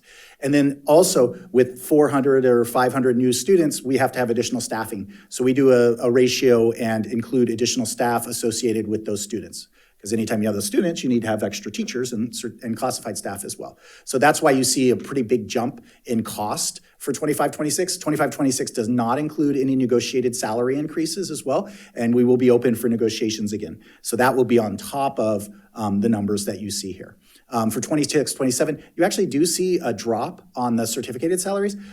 Primarily that is due to the fact that in 25-26 and 24-25, we are funding quite a few positions using one-time money. It's the Learning Recovery Block Grant that we received. We're using that money for teachers on special assignment with a lot of our mentor programs and mentoring of our new teacher induction programs, along with staffing at all of our sites for different levels for multi-tiered systems of support coaches and some other activities. In 26-27, the funding goes away. So at this point, we've also correspondingly reduced for those positions. So that is something we need to talk about long-term is if those positions will be continued, they're not reflective in the 26-27 budget. Okay. Down at the bottom, you can see some of the information. We do see slight increases in our statutory costs for PERS. That's our retirement benefits. STRS is shown flat at 19.1, and our employment rate stays flat as well. So those are just some of the projections that we use, or numbers we use for our projections. So next slide. We bring it all together again, and then this time we're looking at the blue instead of the yellow. Looking at the unrestricted, you can see for 24-25, we talked about that almost $11 million deficit, but you can see that number does drop to about $9 million in 25-26, pre-negotiated settlements or anything else, and then it's dropping in 26-27 to about $4 million, leaving us about a $23 million ending fund balance. Now that is enough to meet our 3%, because remember we have a $10 million deficit or $10 million economic reserve we may have to have.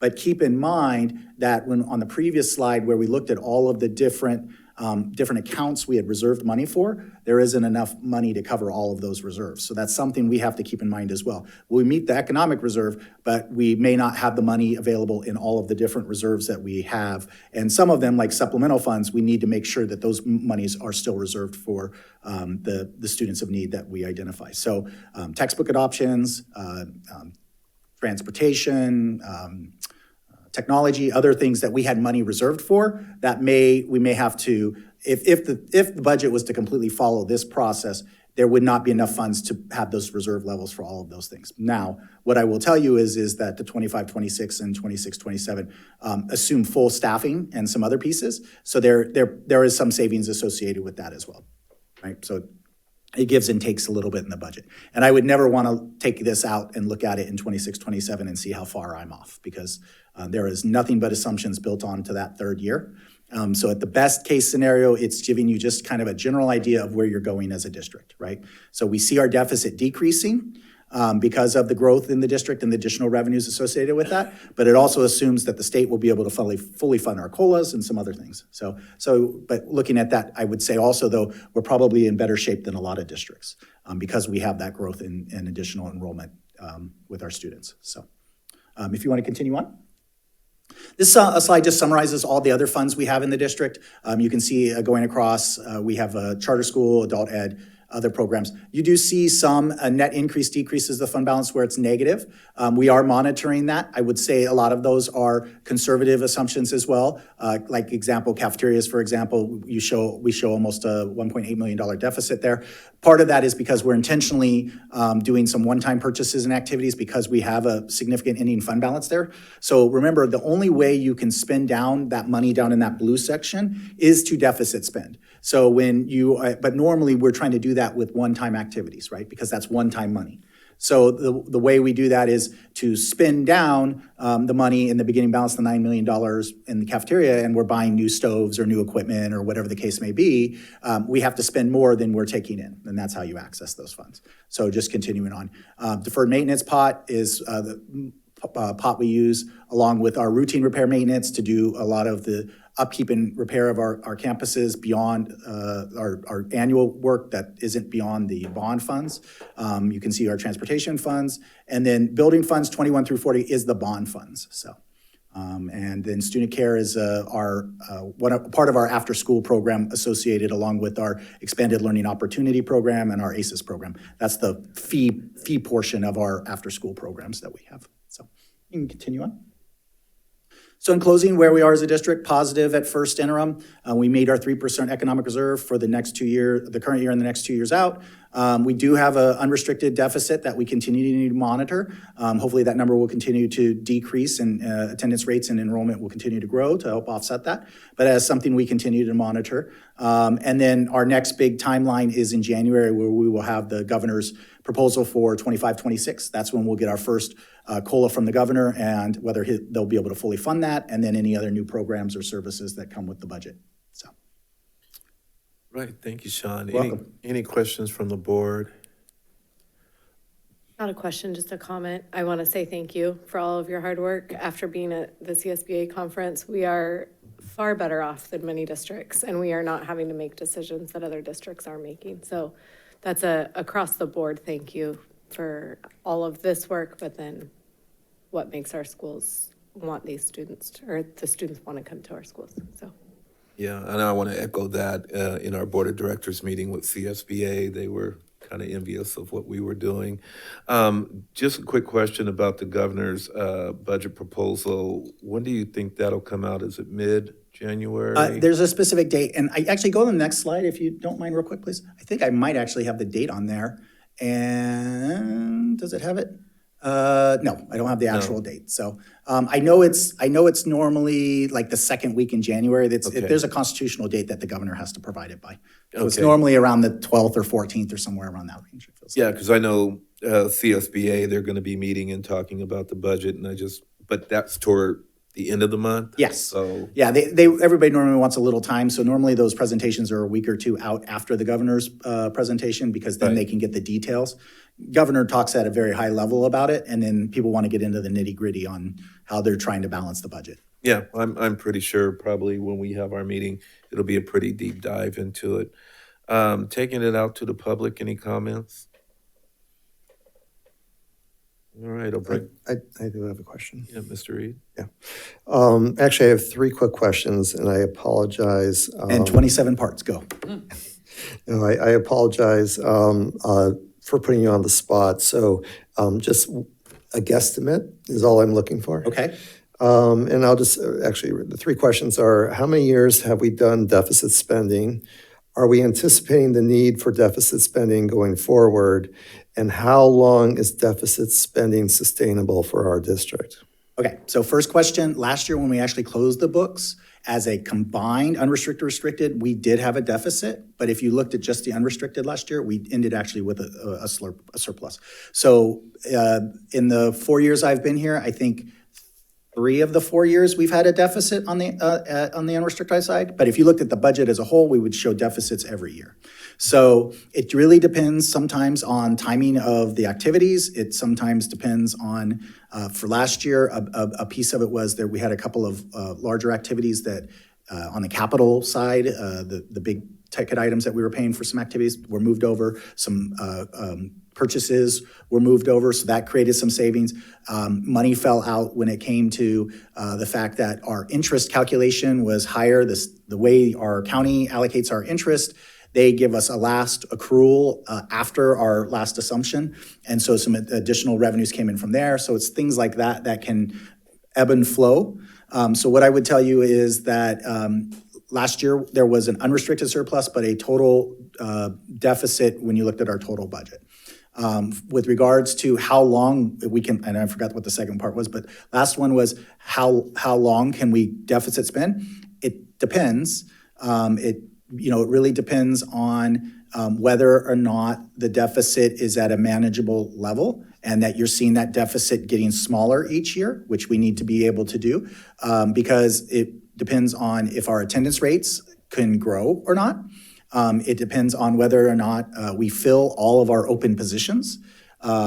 That, when we're looking at the expenditures up there, that's assuming in the out years, all positions being filled. And we are getting better. I know we looked at numbers today, and a lot of the positions that have historically been filled, like unfilled, like our instructional aides for special ed and some of our other specialized services, the HR team's been working diligently to fill those, and we're seeing a lot of good movement there, which is great for staff and for the sites. For my budget, it makes my budget tighter. So that's something we're going to keep an eye on. So what I would tell you is you could potentially deficit spend for the next 5 years if you're only deficit spending $3, right? If you're deficit spending $30 million, well, we probably can't make a year, right? So it's how we're managing that deficit and making sure that we have a plan long-term to get out of it, which for us, our plan has been focused mostly on trying to be responsible with the funds we have, not try to overextend ourselves, use one-time funds for one-time purposes. And then at the end of the day, what we do is hopefully the growth and the additional ADA that's coming for those, once you offset the cost of the staff and everything else that has to come and the instructional materials that we have to have for those students, that additional revenue is what's filling the gap on the deficit. And so that's where we're at as a process. So I couldn't give you an estimate. I can tell you that looking at it out, if you had one more year of a deficit, if you're in that $5 million range and we had 20-something million, you're still meeting your 3%, but now you're diving into the reserves we have for textbook adoptions. You're diving into the reserves we have for Chromebook replacements. You understand what I mean there? And so yes, we meet our 3% economic reserve for the budget, but then are we not able to fulfill all of our financial needs that we have to have a program that's robust enough for our students? So that's what we have to balance. Okay, yeah, and I think you answered my second question a couple of different ways, which was whether we were anticipating the need for deficit spending going forward, and my take was it depends on a number of factors. Yeah. But it sounds like, and correct me if I'm wrong, perhaps the level of deficit spending that we have done in the recent past is not a level we can sustain. Yeah, the $10 million level, that would eat us up pretty quick. But you saw there it was transitioning off. Also, the $10 or $11 million, and I'm only focusing on the unrestricted side, keep in mind. On the unrestricted side, one of the things, though, that we do have to talk about is, and we have time on this, and we're working because we're also looking at the one-time pots of monies we have. As the final one-time pots of monies leave, if we want to continue the services that are in there, right now they're not in the budget. So that is a shift of several $1 million that we have to figure out how do we afford to continue to offer provide those supports and services. So that would be on top of anything else we have, any other programs that, if we identify as a district or the board wants to do that's extra cost as well, right? So we have to think about that. And then on top of it, we also need to make sure that we take care of our staff with negotiations and ensuring compensation, it continues to meet a certain level, so. Thank you. You're very welcome. All right. Any other questions from the board? Anything from the public? All right, we'll bring it back to the board. Anything online, Martha? I'm sorry. All right. We'll bring it back to the board. We'll entertain a motion. I'll motion. Moved by Ms. Lofthouse. I'll second. Second by Student Board Member Merrill. Intended? Ms. George? Aye. Mr. Merrill? Aye. Mr. Charlam-Churla? Aye. Ms. Larrett? Aye. Ms. Lofthouse? Aye. Mr. Reed? Aye. Mr. Clark? Aye. Board carries 5-0. Right. Thank you, Sean. Thank you so much. You're very welcome, but you got me for one more item. One more item. Sure. All right, so let's go 12B, approved district site staffing ratio, supplemental funding allocation to sites and budget guidelines for the 25-26 year. So believe it or not, we're already starting work on 25-26 budget. And the reason why we're working in this timeline is because We have a lot of requirements and deadlines with regards to staffing, with our March 15th cutoff and some of the other pieces. And so we want to make sure that we can get this information out to our school sites and our leaders there as soon as possible. And so we've already given them a draft, but we wanted to make sure that we get this to the board. And this has already gone to the Budget Advisory Committee, and Cabinet has looked at this as well. So if you want to go to the next slide, please. Let me see if it's working this time. And so just the first couple slides are kind of boilerplate. This is our LCAP, our goals for our LCAP. And this should be driving our decision-making when it comes to staffing and budgeting. So next slide. Also, our equity questions. These are core pieces, and this really ties back to the supplemental funding and the services that we're providing for our students, right? Continue on. So the next slide here just talks about the changes for staffing ratios for 25-26. So we have a staffing form. It is attached to the presentation you have, and it's hyperlinked. And I'm not going to bring it up, but you've seen it before, where it just more or less breaks out by elementary, middle school, and high school, comprehensive high school, and then alternative program, different staffing ratios. And so we really love this document because it really standardizes our ability as enrollment changes, as we see changes to a school site. We can adjust staffing corresponding to a very consistent methodology. Additionally, in there are staffing for using supplemental funds for targeting our unduplicated sites based off of UPP percentages at our school sites. So we have that as well. So a couple of things. The last time this came to the board was last December. And so since then, we did add a couple of things to it for 24-25. So I just want to recognize that. One was the school nurse allocation. We always had a school nurse allocation. We had just never put it on the sheet. So we did add that to the sheet. And then we did add another position called the athletic clerk. And that was a position at our comprehensive high schools to support our athletic directors. Reason for that position was we really did identify the number of student athletes and the number of coaches that we have has just continued to grow. And the paperwork associated with that, between the human resources and all the certifications that the coaches have to do, it's cumbersome and it's intense. And so to ensure that our students could have the access to their programs, and then to ensure that the coaches on the campuses were cleared appropriately, we needed to bring in additional supports to our athletic directors. And so we provided these clerk positions. We saw it really as a risk management and also just overall safety item for our students. So proposed changes for the upcoming year. We did create a minimum student enrollment for the elementary formula. And the reason for that was we do have some school sites that have pretty low enrollment numbers.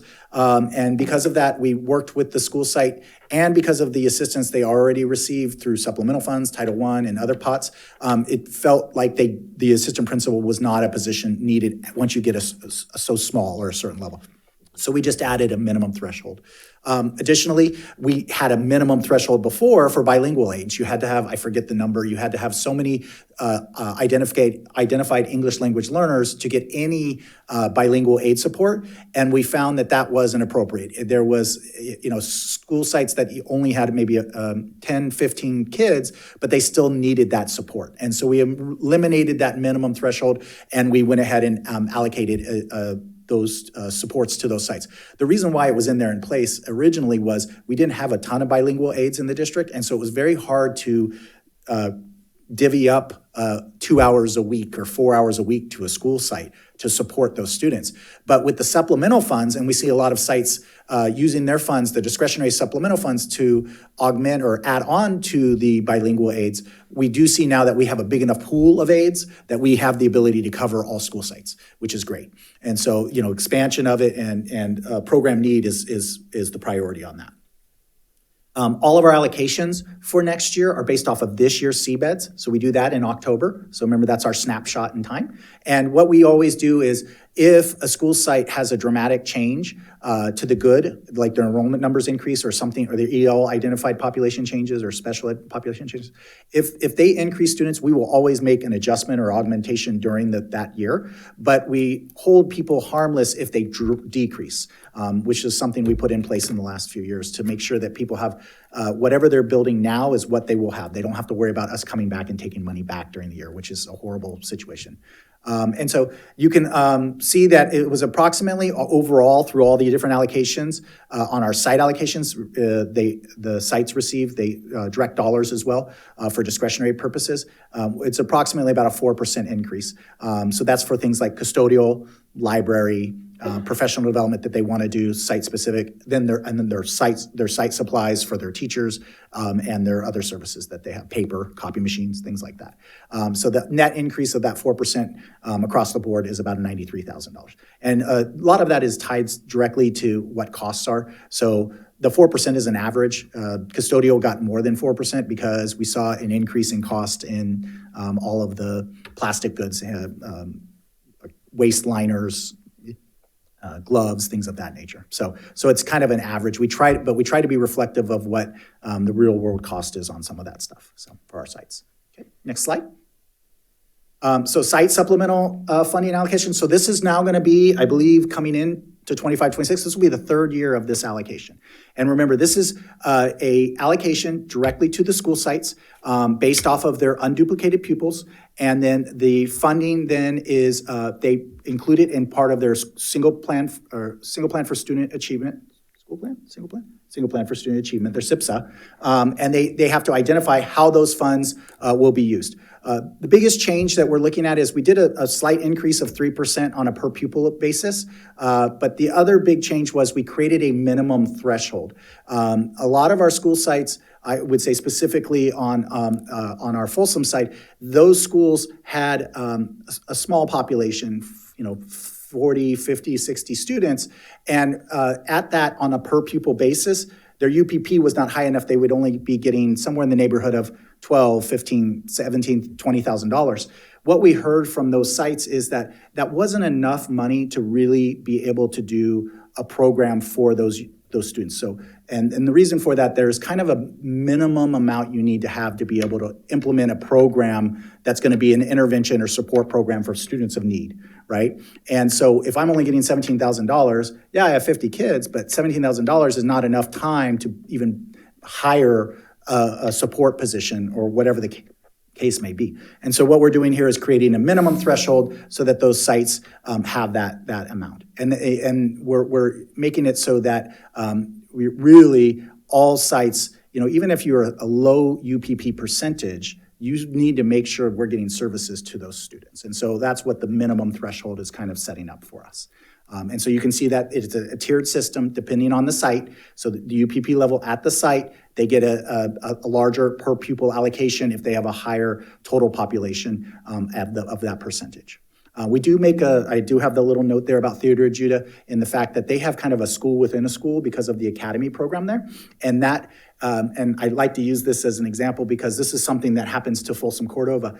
If you were to just take Theodore Judah's number as a school, their UPP is a lower level. It'd be under the 50% threshold. And therefore, they would only get the 170 per unduplicated pupil. That's the same issue with Folsom Cordova. We have some schools that are well over 80, 90% unduplicated percentage at a school site. But as a district, we're around 39%. And so we do not qualify for that additional funding level, which is called concentration funding from the state.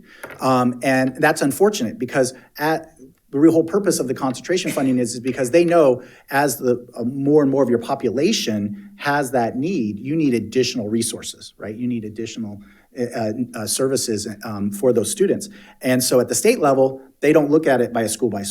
But in this case, we're kind of doing that analysis. So what we did was we looked at the students at Theodore Judah outside of the academy students who are coming in, but we're looking at the students that are neighborhood students, and then based off of that, their UPP number would be higher, and that would allow them to access more funds. And so we do make that adjustment for Theodore Judah. So if anybody from the state is listening out there or a legislator out there that's interested, we would love a change to LCFF formula because then that would bring additional revenues and dollars directly to those school sites that need it. And the funny thing is the equity multiplier, which is a new funding source, it is by school site.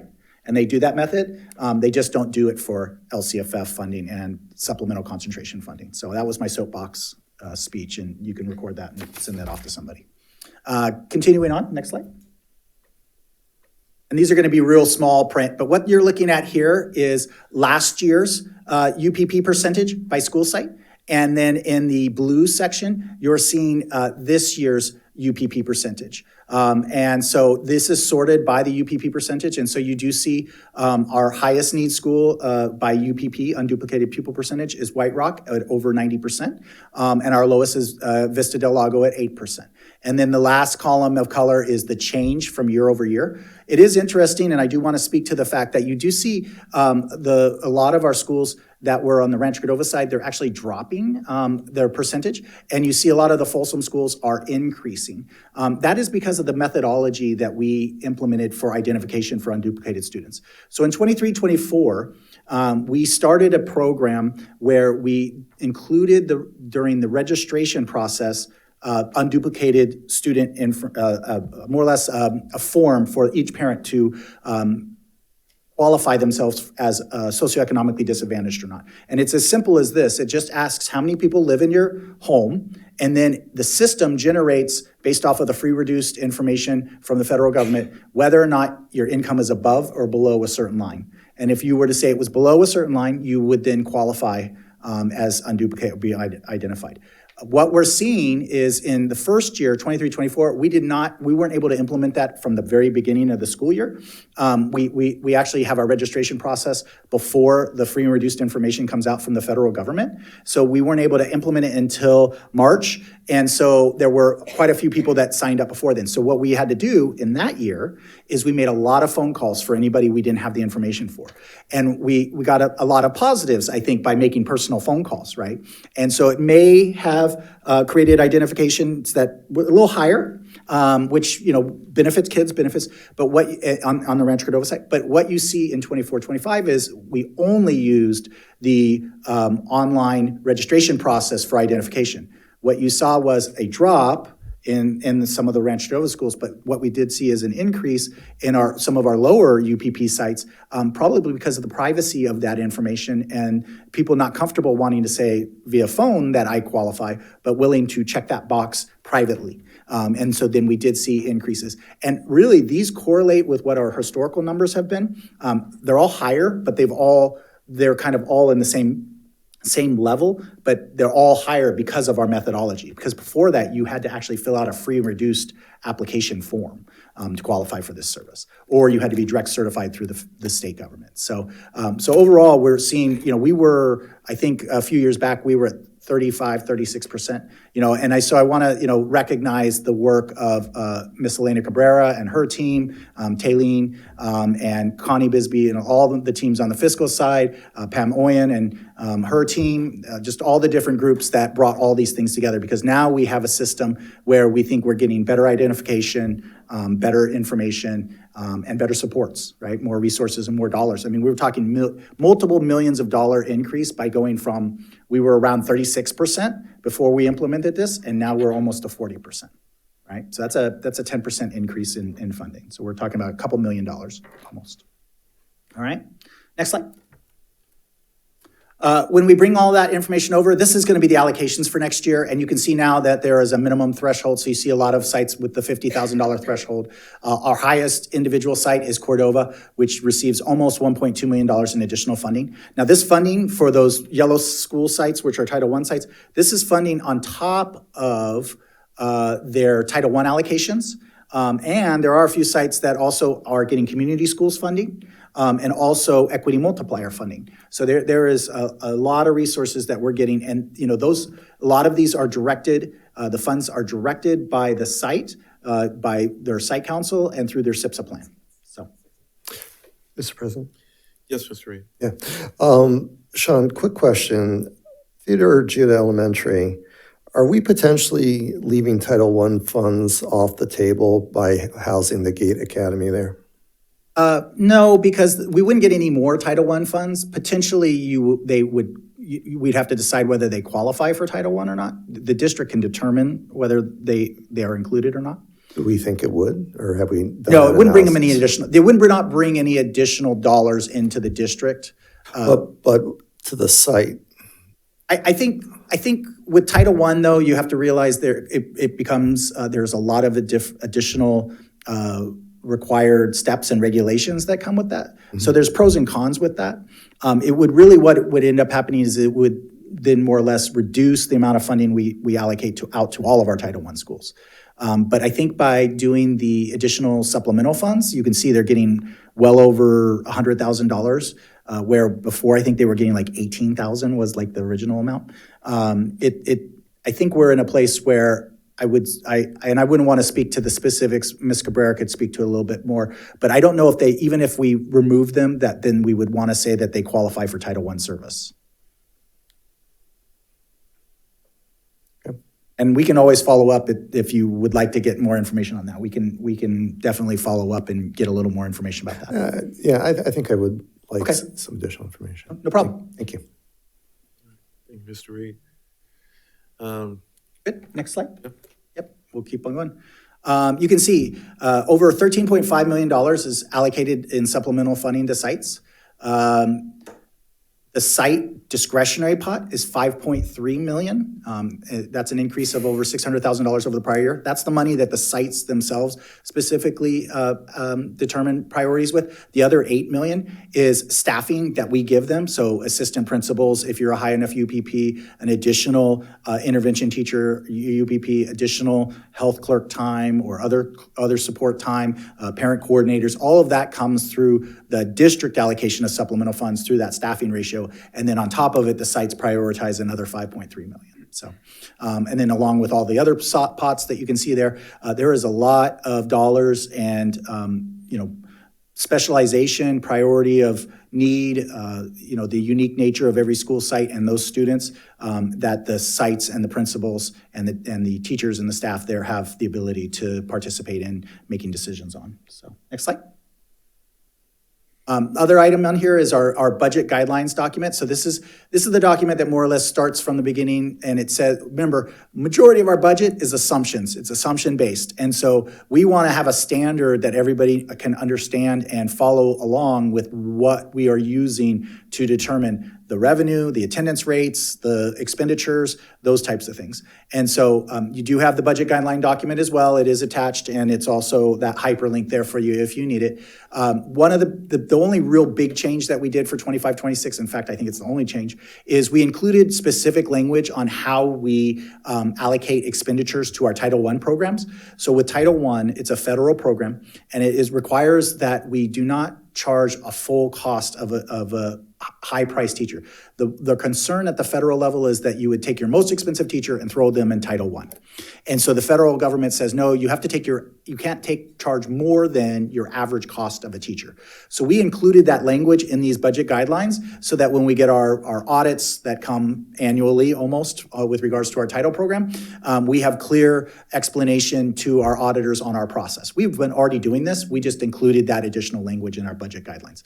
The other thing I included in here that was new last year is our negotiated settlements. So when we build the budget for next year, if we do not have a settlement in place, we will allocate some additional dollars specifically tied to negotiations for our labor groups. And so we will put that in there. Hopefully we'll be already settled and that won't matter, but that is something that we do have in place as well.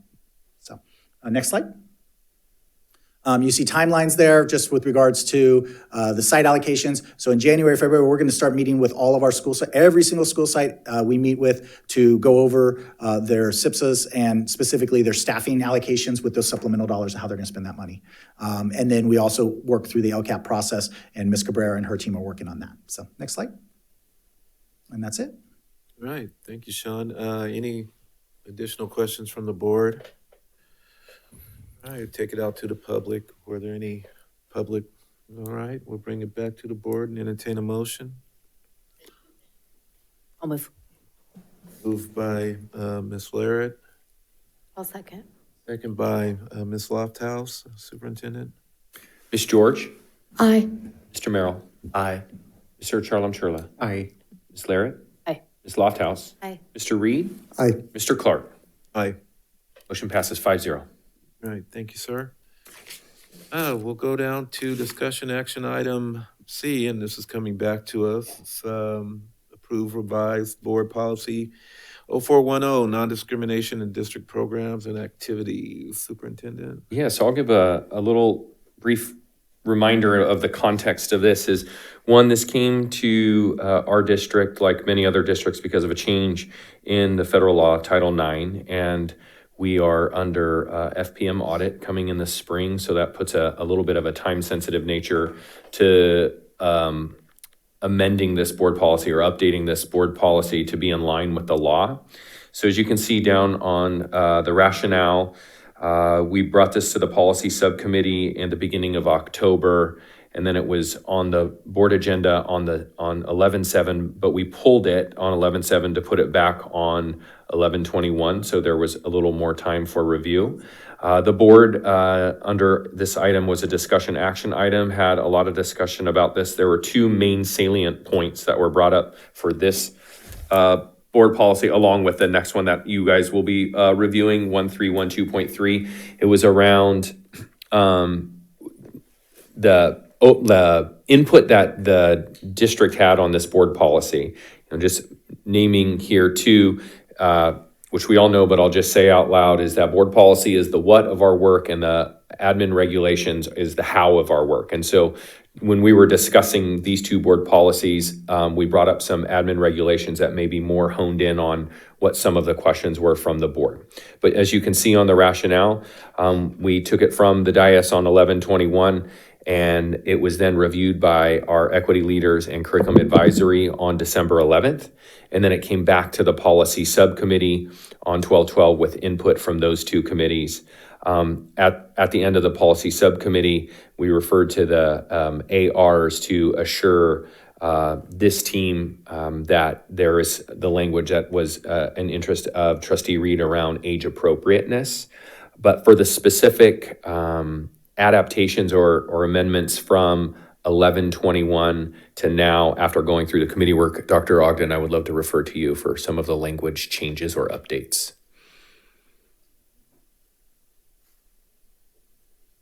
Oh, he's good. No, you're okay. He's good there. Yeah, it's not a presentation. Yeah.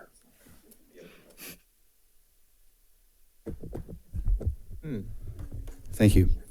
We did meet with, actually, Dr. Peace and Dr. Huber met with the subcommittees and reviewed these new board policies. And we did talk quite a bit about, the role of the board in setting board policy. We discussed, and this was actually, I think, very helpful for the committees to sort of learn how board policies are created. For example, the first one we're talking about, the Title IX for the federal government was amended in April of 2024. So when the federal government amended Title IX, the California School Board Association then looked at their template of what all school boards should have in their board policies, and they updated it. And so there's over 1,000 school districts, as you know, and so they all look at this policy as sort of the template to use. And these are what we would call fundamental policies, because based on these policies, we provide definitions that are used in other board policies and in other ARs. So when we looked at this together with the teams, there was some changes that were suggested from the last time we brought it forward to the board. So if you go to the green and red and yellow page, you'll see about 3 sentences down, it says, or a group based on race, color, creed, ancestry, nationality, national origin. The version we brought to the board at the last board meeting did not have the word creed. And creed is actually used by our equity committee in their equity language. Creed is different than religion. Creed can be a belief system without a religion. And so the equity team felt that creed should remain, and so we left it here for the board based on their feedback. Also, if you go down to that same paragraph, you can see down on the bottom right of that paragraph, geographic location, followed by or socioeconomic status. Neither of those were amended in Title IX, nor are they part of the UCP process as protected classes. However, this is the language that's reflected in our equity language, and so we felt we would be consistent with our own equity language. However, there could be a situation where someone would file a complaint based on these classes, and we would have to use a different vehicle than the UCP process.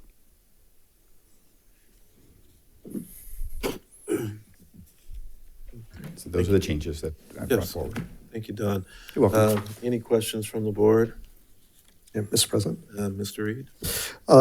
More of a statement than a question. I'm satisfied with the staff's analysis of the ARs and whether the ARs address my concern. So I will be voting for these.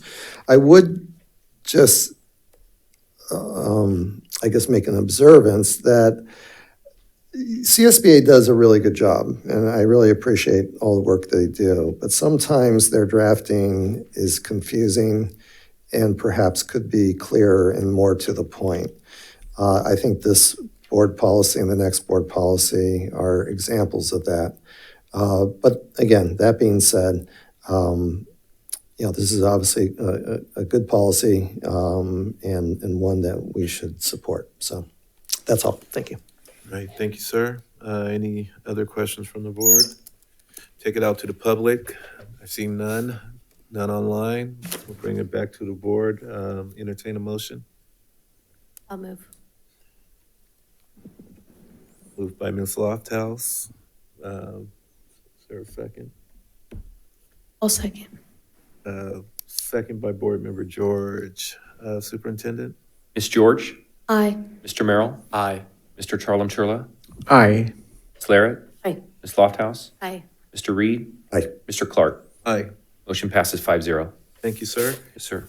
All right, we'll go now to item 12D, and that's coming back to us. Approve revised board policy B21312.3, uniform complaint procedure. Superintendent? Yes, all the context I provided for 0410 is also applies here, but I'll turn it over to Dr. Ogden to talk about the updates from the committee work. There's only one update on this, and so if we were to pull up the page, please. So if you go to item, basically this has to do with our uniform complaint procedure. This is a statutory procedure, so we have to follow the federal regulations on this. And in it, it provides the specific reasons you can file a uniform complaint, or what we call a UCP. If you go down to complaint item number 10, one of the pieces of feedback that we got from Dr. Peace and her team was when you look at this, it's pretty well annotated with education code. However, when we got to item 10, where it talks about additionally discrimination includes, but it's not limited to, the board's adoption approval of textbooks, that actually was driven by Senate Bill 153. And so we added that. We added Senate Bill 153, 2024. And just for the board's knowledge going forward, Assembly bills and Senate bills, the numbers are refreshed every year. So you have to put the year next to it. So Senate Bill 153 in 2024 is different than Senate Bill 153 in 2023 or 2022. So you'll notice that when we put ed code or penal code, those typically are just the numbers. But when we're talking an Assembly bill or a Senate bill, we'll typically put the year next to it. All right. Thank you, Don. Any other questions from the board? All right, we'll take it out to the public.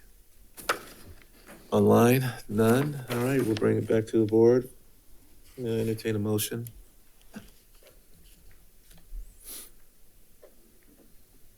I'll move. And second. Moved by Ms. Lofthouse, second by Mr. Charlam-Churla. Superintendent? Ms. George? Aye. Mr. Merrill? Aye. Mr. Charlam-Churla? Aye. Ms. Larrett? Aye. Ms. Lofthouse? Aye. Mr. Reed? Aye. Mr. Clark? Aye. Motion passes 5-0. Right, we'll move on to item E.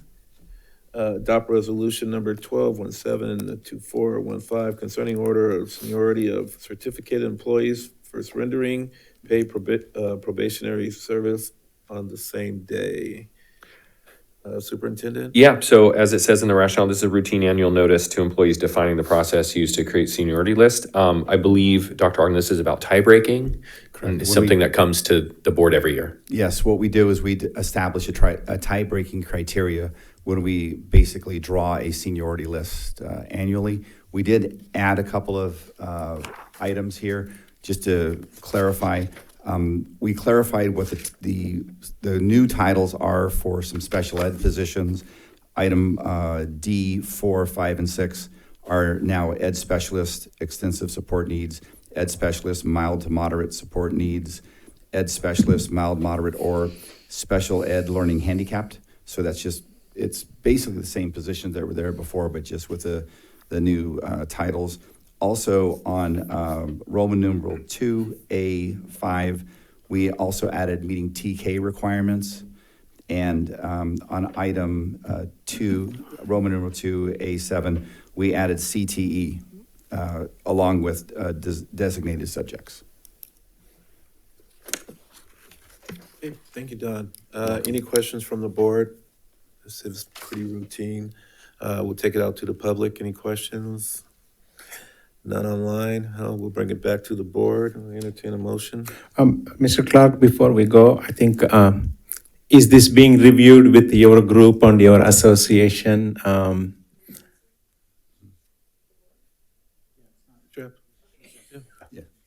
Thank you for asking. Mr. Ogden goes ahead and invites me for the last couple of years to go ahead and draw names out of little envelopes. His staff is very. Staff is okay. Thank you. All right. All right, any other questions? All right, we'll entertain a motion. I'll make a motion on this one. Moved by Board Member Charlam-Chella, and entertain a second. I'll second. Second by Board Member Laird. Superintendent? Sir, Ms. George. Aye. Mr. Merrill? Aye. Mr. Charlam-Churla? Aye. Ms. Larrett? Aye. Ms. Lofthouse? Aye. Mr. Reed? Aye. Mr. Clark? Aye. Motion carries 5-0. All right, we'll move on to item 13, discussion, employee housing. Thought that was dead, but I guess not. Superintendent? Yeah, well, the team brought this back up on August 1st at our board meeting. And there's an interest because the governor has, as you'll see in the rationale, the governor has mentioned this, and we see a little bit of growing interest, which Trustee Reed, I think you'll share about what you learned at CSBA.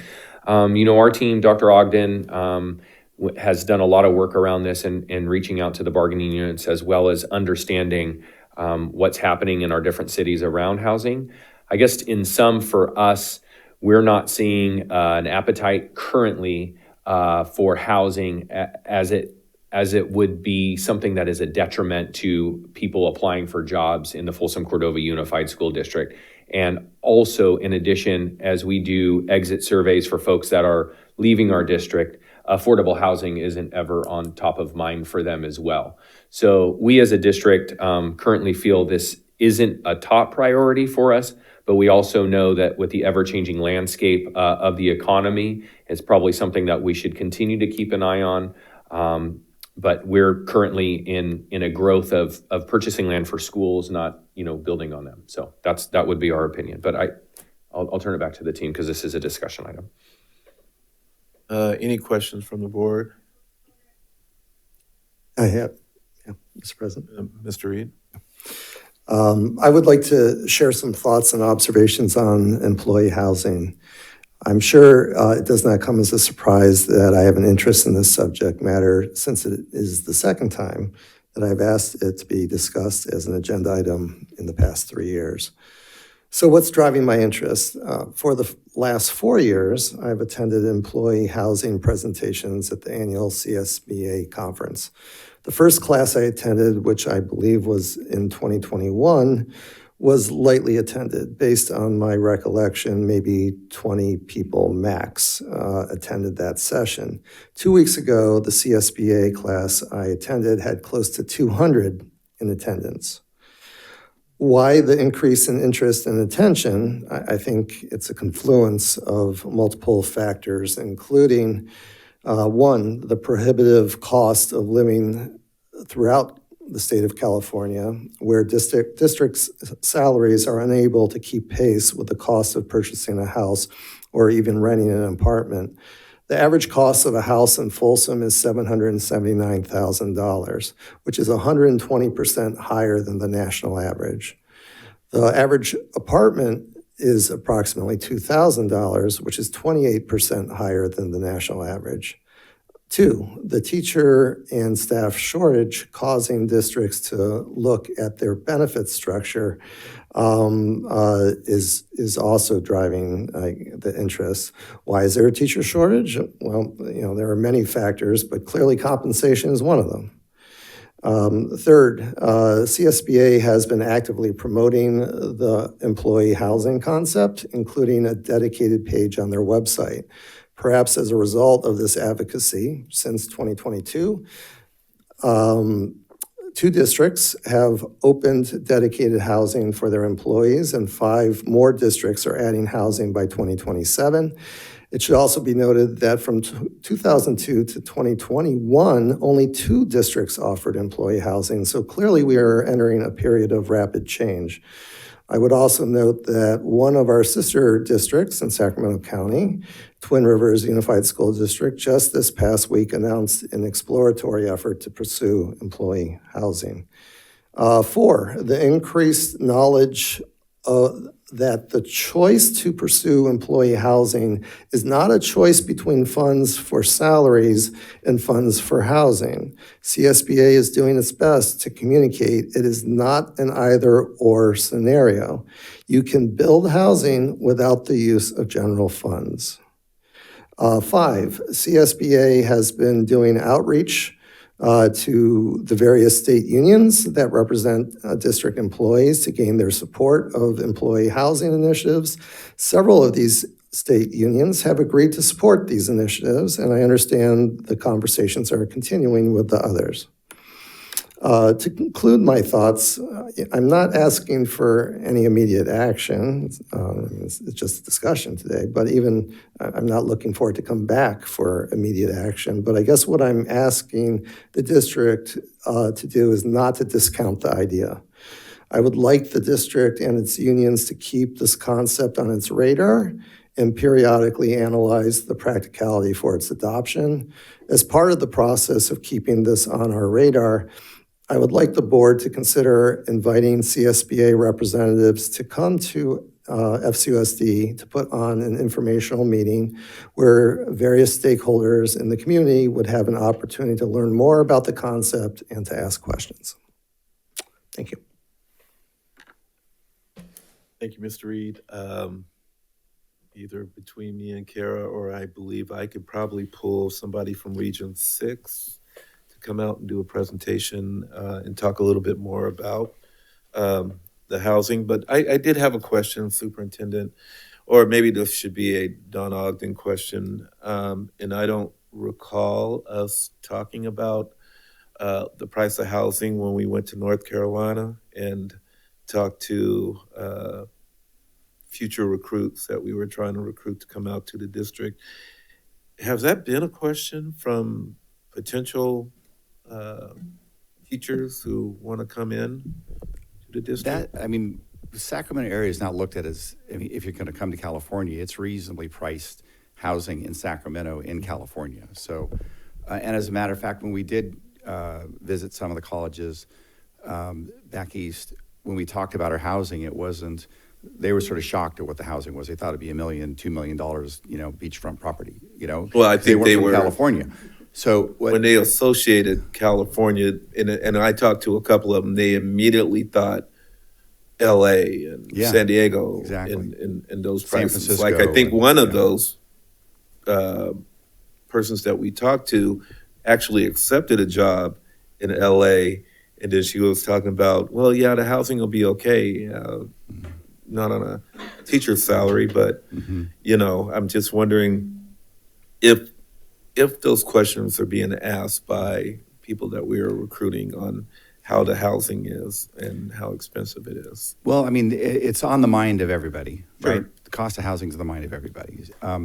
I think in Rancho Cordova and Folsom, we have unique solutions. So, and I shared with the board in the rationale, there's multiple affordable housing projects in Folsom right now as we speak, and I listed some of them there. There's more than that. There's also there also are some affordable housing projects in Rancho Cordova, and I've talked to Stefan Heisler, who's their housing manager, a couple of times, and most recently when I spoke with him, He did share that there's another housing project that's about 82 units off of Sunrise that's available right now.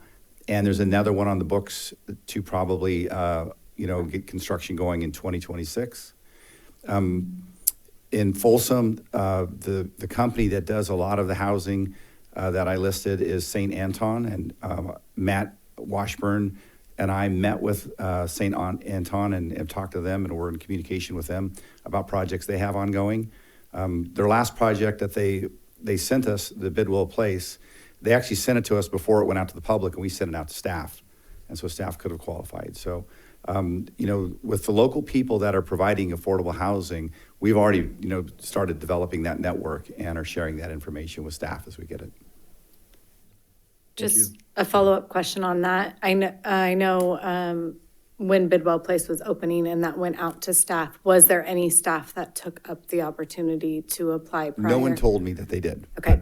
But what's interesting is once you get with, you get on the list with Bidwell Place, there's other affordable housing that St. Anton does. So you start, learning where the different places are. So I just think bringing that awareness to staff, that there are options in both Folsom and Rancho Cordova is really what we were trying to do. Awesome. Any other questions, comments from the board? I just want to understand the conceptually, how deep we are talking about this housing with our 2,000 plus employees. Is there an option like this? I'm going to be probably talking the millennials, the young generation. They can't afford in Folsom. They can't. So that's probably my point here, how deep we are going. I know no staff has responded. Since I'm coming from the city side, I know those affordable projects, and there is two big projects, 256 units on south side 50, same St. Anton is built. But how deep? That's probably the only question. Maybe we have to take, bull by the horn, at least to tell them these are all the details. Maybe a workshop. I agree with, for teachers and, classified staff, everybody.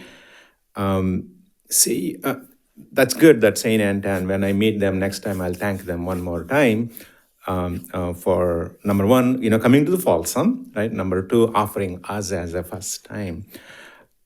I sincerely think for young teachers we are looking at, I think this can be a anchor for them to reel into Folsom Cordova Unified School District. So that's what I'm thinking, not knowing all the details inside. I think it would be worth having maybe an informational meeting. In the past, when it has been put out there, I don't think there has been interest from our staff. And so your question on how deep, that depends on if staff actually wants it. And I think that it's more of a question of why wouldn't they want affordable housing?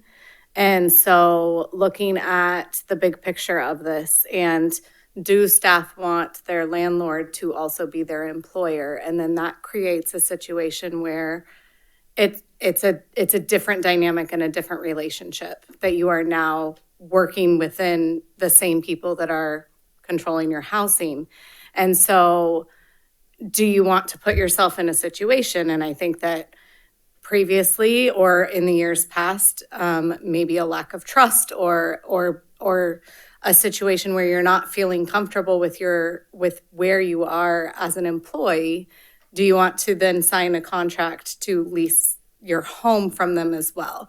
While I think that trust is starting to improve, but I think that in the past has been a hindrance to this conversation continuing. And so while having an information meeting and seeing, is there any interest? Is this something to go deeper in a conversation? If 3 people show up, it's probably not something that we should be spending our time on. If 300 people show up, then it might be worth having that conversation and figuring it out. So I think, but in the past, this has been put out there, and I don't think that it closes any doors of conversation, but I think that this needs to be a staff-driven situation. If staff is wanting this and brings it back to us and says, hey, let's start this conversation now, then maybe that's where it's driven from the staff requesting it rather than us requesting it for them. Agree. The one thing probably I can say it in last 3-4 years, the housing market, rental market skyrocketed for various reasons. Maybe, opening the doors. And also, Mr. Ogden, I know you mentioned when we do the exit interviews, none of them are, putting this as their hindrance for leaving because they can't afford. But when we go to the new recruitments, again, I'm going to focus on the young generation. But we need more teachers into our society, right? That's what I always typed when I was on the other side. We need more firefighters. We need more police, young generation. When we put our request out there, housing is also a benefit we are providing. That's where I think I want to hear. That's where that gives us the more a tangible way. Again, Mr. Reed, you're saying we don't want to sleep this one right now, but I saw you were sincerely going to this housing sessions at the CSBA when we were at Southern Cal. So I recommend maybe doing a little bit more outreach sincerely to the new generations. Yeah,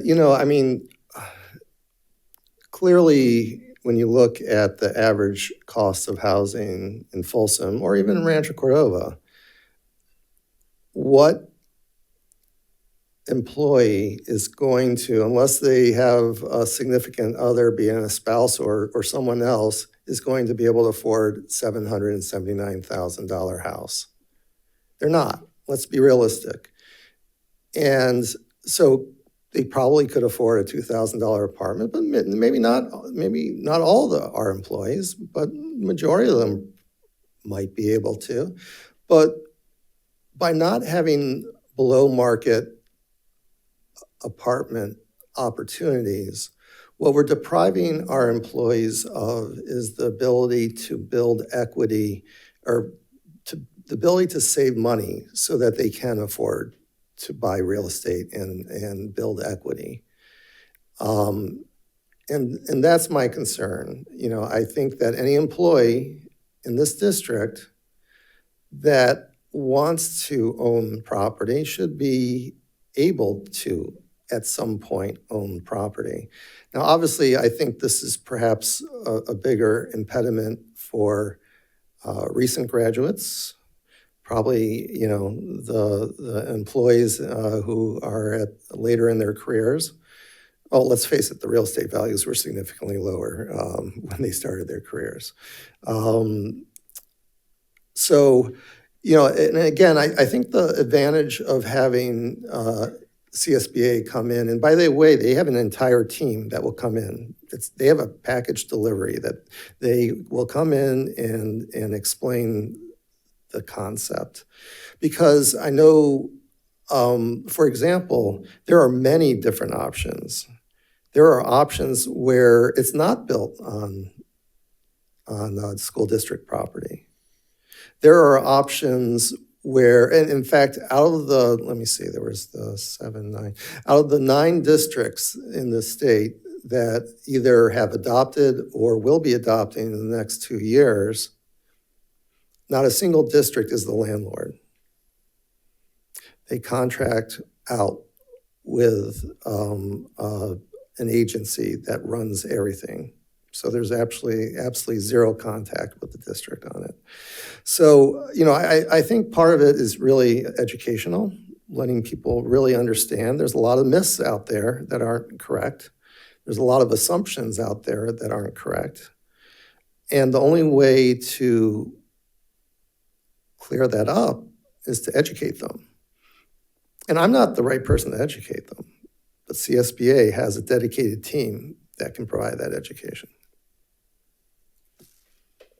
Thank you, Mr. Reed. Just a question, Board Member Reed. When you went to the workshop, did any of them say if they were from a suburban or rural area?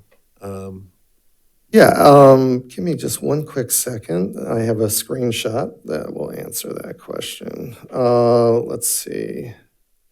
All right, so let's see. The first district to adopt it was in Santa Clara. The second was LA Unified. So the first one was Santa Clara Unified, second one was LA Unified. Santa Clara was in 2002, and then they did a second tier in 2009. Santa Clara obviously is the Silicon Valley, so you can understand that. Los Angeles Unified did theirs in 2015. Let's see, Jefferson Union High School District opened theirs in 2022, and Salinas Union High School District opened theirs in 2023. Jefferson Union looks like had an addition in 2024. And then those that are coming on online, and I think the 2024 is like literally this month it's coming online. And then the next one is coming online is 2025, San Francisco Unified School District, Mountain View Wisman District in 2025. This one I don't really understand. They said the district is multiple. I think that must be a typo. I don't think we have a multiple Unified School District, but that's coming on. It's Palo Alto, though the city is coming on in 2025. It's probably a joint effort between multiple districts. That's probably what they meant. And then Berkeley Unified School District is coming online in 2027. But, I mean, the one thing to think about is, this class had 200 people in it. And these are 200 board members that are going back to their districts to tell their districts all about employee housing. We potentially run the risk that other districts love the idea and run with it. And then in 5-10 years from now, we're trying to compete attracting employees. And the employees are going, I'm going to these other districts that are giving me discounts on employee housing. So while we may not be perhaps in a deficit right now, we could be if we don't strategize for the future. Okay. Great. Any other discussion from the board? Awesome. Well, that will conclude our first part of our meeting. We'll go ahead and gavel out, and if the board chooses to take a short recess, I'm open to that. If not, we'll gavel back in, and we'll call to order the Folsom Cordova Schools Financial Corporation annual meeting. Is anybody open to taking a break, or should we just push on through? Push on through. All right, we'll just gavel out and. Mr. President, how about the staff? I want to make sure, break or push on through? Okay, good. We're educators. Okay. I said it, but I want to make sure. I'd like to call this meeting to order to the Folsom Cordova Schools Financial Corporation Annual Meeting Agenda. Superintendent, we follow up and call roll just to make sure we're all still here. Make sure you're still all here. Yes, sir. Ms. Just George? running late by our standards right now. We're all right. We're all right. Okay. People's work. Ms. George? Here. Are you still here? Mr. Merrill? Here. Mr. Charlam-Churla? Here. Ms. Larrett? Here. Ms. Lofthouse? Here. Mr. Reed? Here. And Mr. Clark? Here. All are present. All right, perfect. All right, so we have now reconvened, and we'll go into superintendent's report. No, we have to approve the minutes. We have to actually do Yeah, we this have to go financial back. I'm sorry. corporation meeting. Let's go back and approve the minutes of the December 14th, 2023 meeting. I'll entertain a motion on that. I'll move. Moved by Ms. Larrett, Second. second by Board Member Charlam-Churla. I got to get that right. I got to work on that. Superintendent? Yes. Ms. George? Aye. Mr. Merrill? Aye. Mr. Charlam-Churla? Aye. Ms. Larrett? Aye. Ms. Lofthouse? Mr. Reed? Aye. Mr. Clark? Aye. Motion passes 5-0. All right, thank you. Now we'll go into a status report of projects. No updates for the board. Perfect. No outstanding projects. We'll go to public comment. Any public, any online? Perfect. Corporate officers? That's a new one. I've never seen that one before. Yeah, we have, it's the same. Yeah, we just name them. Yeah. Yeah, You can go ahead and do I'll that. make the motion. Thank you, Mr. Reed. Motion by. No Mr. motion needed. Point of No, I order. didn't- Oh, we don't yet? If we could please cite who each of those positions are, please? Sure, Superintendent, if you can do that. Absolutely. We have Trustee Clark as the president. We have Trustee Lofthouse as the vice president. Trustee Larrett as the clerk. Mr. Reed as a member. And Mr. Charlam Churla as a member. Right, thank you. Then any other business on behalf of the board? No other business. All right, we will close this meeting out of the Folsom School Financial Corporation Annual Meeting and gavel back in to our regular board meeting. Now we can go into closing out everything, correct? We're down to superintendent's report. Thank you, President. I'm going to start off my comments today on a somber note as we heard Jeanette during her FCA report. Berenice Luna as a teammate and part of the Lancer family that passed away over this weekend. She was the secondary clerk. She was most likely the first face you saw when you walked into the front office of Cordova. My short time here, just always a great smile, always in Lancer gear, always up for a great conversation. She had so much confidence, and she was beaming and way too young, and we lost her over the weekend. So if I could ask if the board would be willing to close the meeting in her honor today, that would be awesome. And if there's anyone that the Cordova staff is struggling, as you may think, so if you have any extra time over the next few days, if you could swing by, that would be awesome. Let's see. And on a much brighter note, Folsom Cordova Unified was the first district that the state of California asked to present regarding the implementation of community schools, and that was back on November 13th. So as I'm sure many of the people in this room know, that the state of California is really interested and has offered a bunch of community school grants ongoing. I, of course, went to the presentation and was interested to know, as we saw a couple presentations, how far along we are and actually already providing direct service and support to our young people at our community schools. So I just want to commend the community schools team as well as the team specifically at Mills Middle School, because that's who presented in front of the State Board of Education, which is always really cool, and they did an amazing job. Also related to community schools, they hosted an amazing event this weekend, providing holiday haircuts, and some braids, and some gifts and games. This was on Saturday.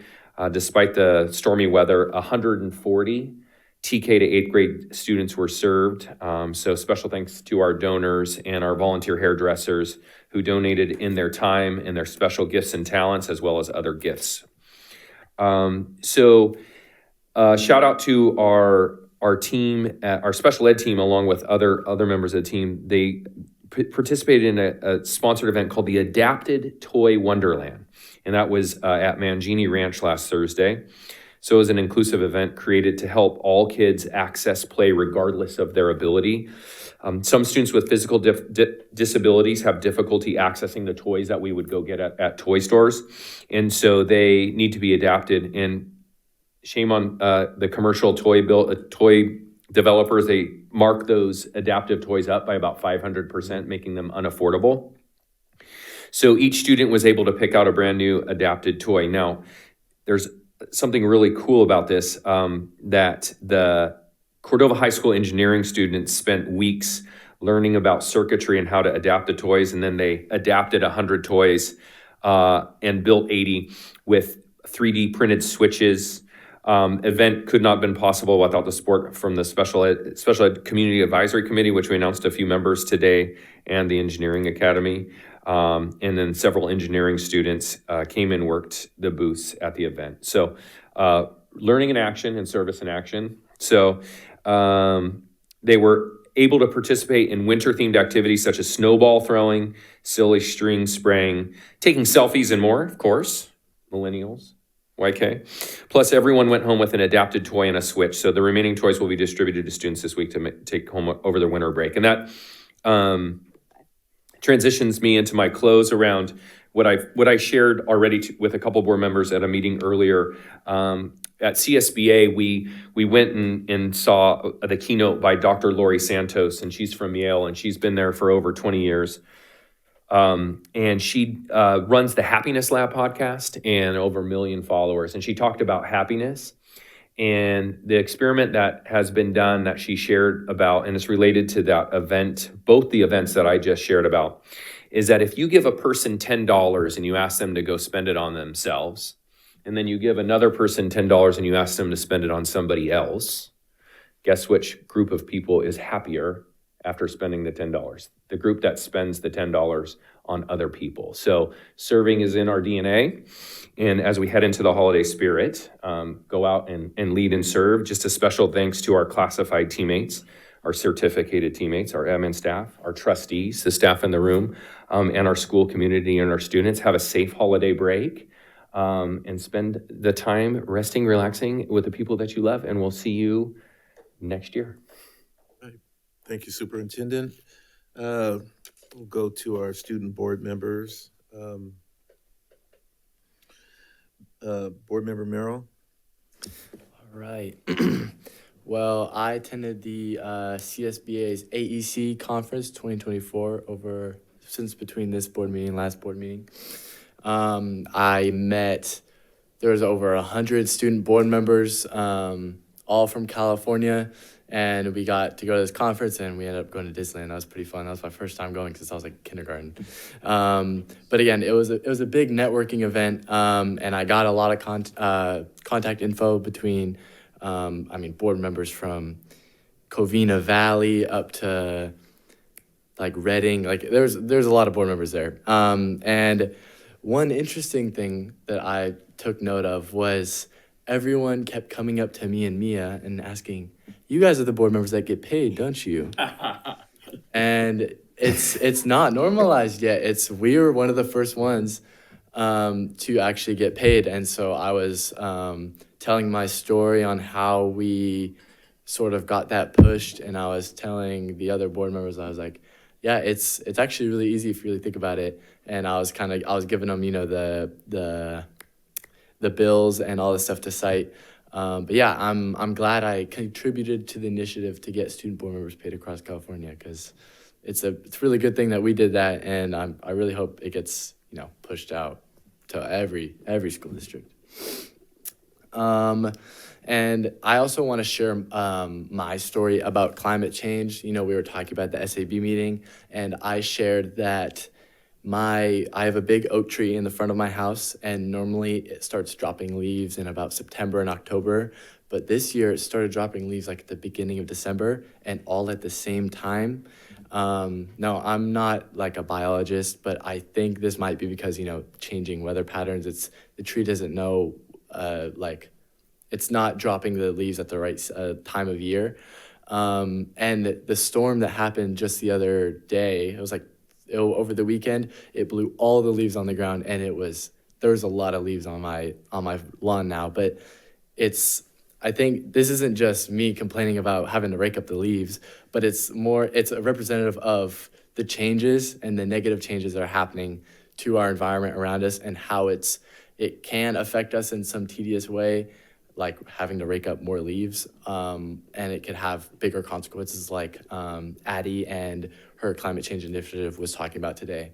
So that kind of segues into me. I'm going to bring up in future agenda items to maybe have a discussion about creating a subcommittee, a climate action subcommittee, where teachers and students convene and talk about policy and how this board can go above and beyond California's law, and how we can kind of set the lead in climate awareness and stuff like that. Obviously, it doesn't have to end up being a subcommittee. It could be like a part of facilities or something, however we want to do it. But I do want to see this adaptation plan be recognized because I read over it and it's very cohesive. It's very professional. Thank you, Addie, for writing that. But I think a subcommittee would be the best just because it sets the the structure for future policies to be made. Obviously, this is going to live past this entire board because the climate issue is it keeps evolving. But yeah, we can have a discussion about that. Yeah. And my heart goes out to Miss Luna, and thoughts and prayers to her and her family. Thank you. All right, thank you, sir. Board member George. So I was also at the meeting with Van for CSBA, and we ended up being able to go to Disneyland as well. But for the actual meeting itself, it was really informational, and I learned a lot of like what the acronyms meant. But what I also realized is that Folsom Cordova does a really good job with legacy planning. Like one big focus was how the next year's board members can be prepared to do like the job that we're doing right now. And what I realized is while I was like coming in, like I remember Rhea and Rocio and Van and Matthew, they were like all helping me as well. Like we had one big group chat and we were always like talking, and I was like, wow, like FCUSD really does teach us a lot of things before that. And I just realized how much our district has compared to a lot of the other districts, including getting paid. And so I just thought it was really cool that like Rhea and Rocio and Van and Matthew, well, Van's still here, but but like they did such a good job like legacy planning that like I already like I thought it was kind of expected that like, oh, whoever's going to be like the next person coming in, we're going to be having to do like we're going to do the same thing with them, because I think I met with them 2-3 times before I even sat down or got like inaugurated or anything. So I was like, so I thought that was really cool, and I was like, that was super interesting. And we also learned about like the California dashboards, and like we looked at all of our different schools. I just learned a lot more about like FCUSD and the school board, and it was super informational to me, and like I thought it was super cool. And the next thing I wanted to talk about was the climate change policy, and I really do support it, not because it's required, but I think it's right, because I think we all see that like climate change is happening with like from the fires, like the weather conditions, like it's very bipolar, like it's very hot one day and then it's very cold.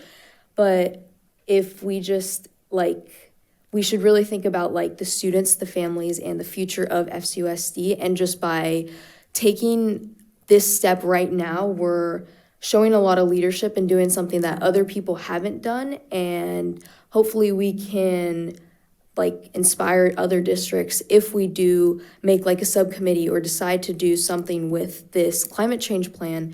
We can inspire other people to do the same, not because like we have to, but we can. And it puts us like not ahead, but it puts us in a much better position and shows that we care about for our students beyond just like policy. So yeah, and that's all for my report. Thank you. Thank you, board member George. Board member Chalonchella.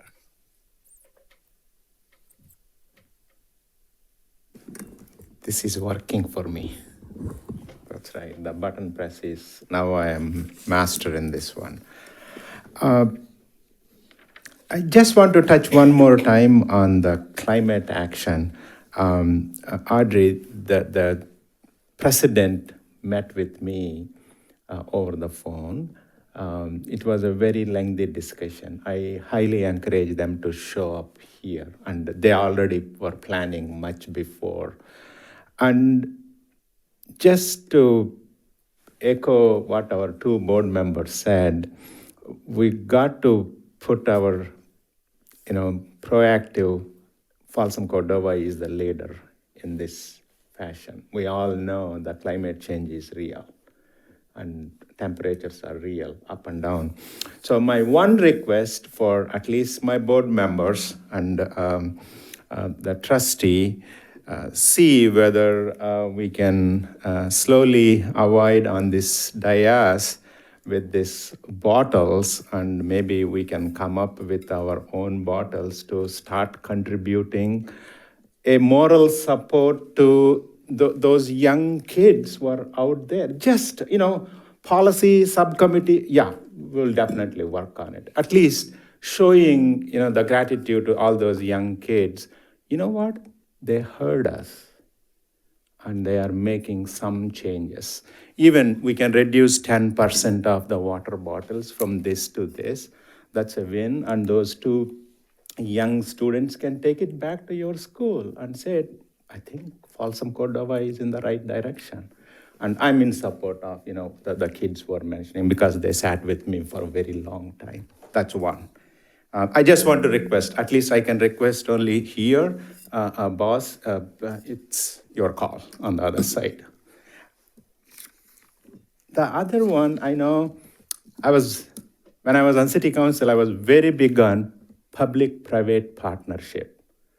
We only have the revenue what we have. That's what, Sean was explaining. It's very volatile. There was a $4,000 donation showed up for this month from 9 different supporters in kind. And I sincerely want to acknowledge that here. I know we all said yes on the consent calendar, including Roseville Costco giving us some funds to our schools in various ways.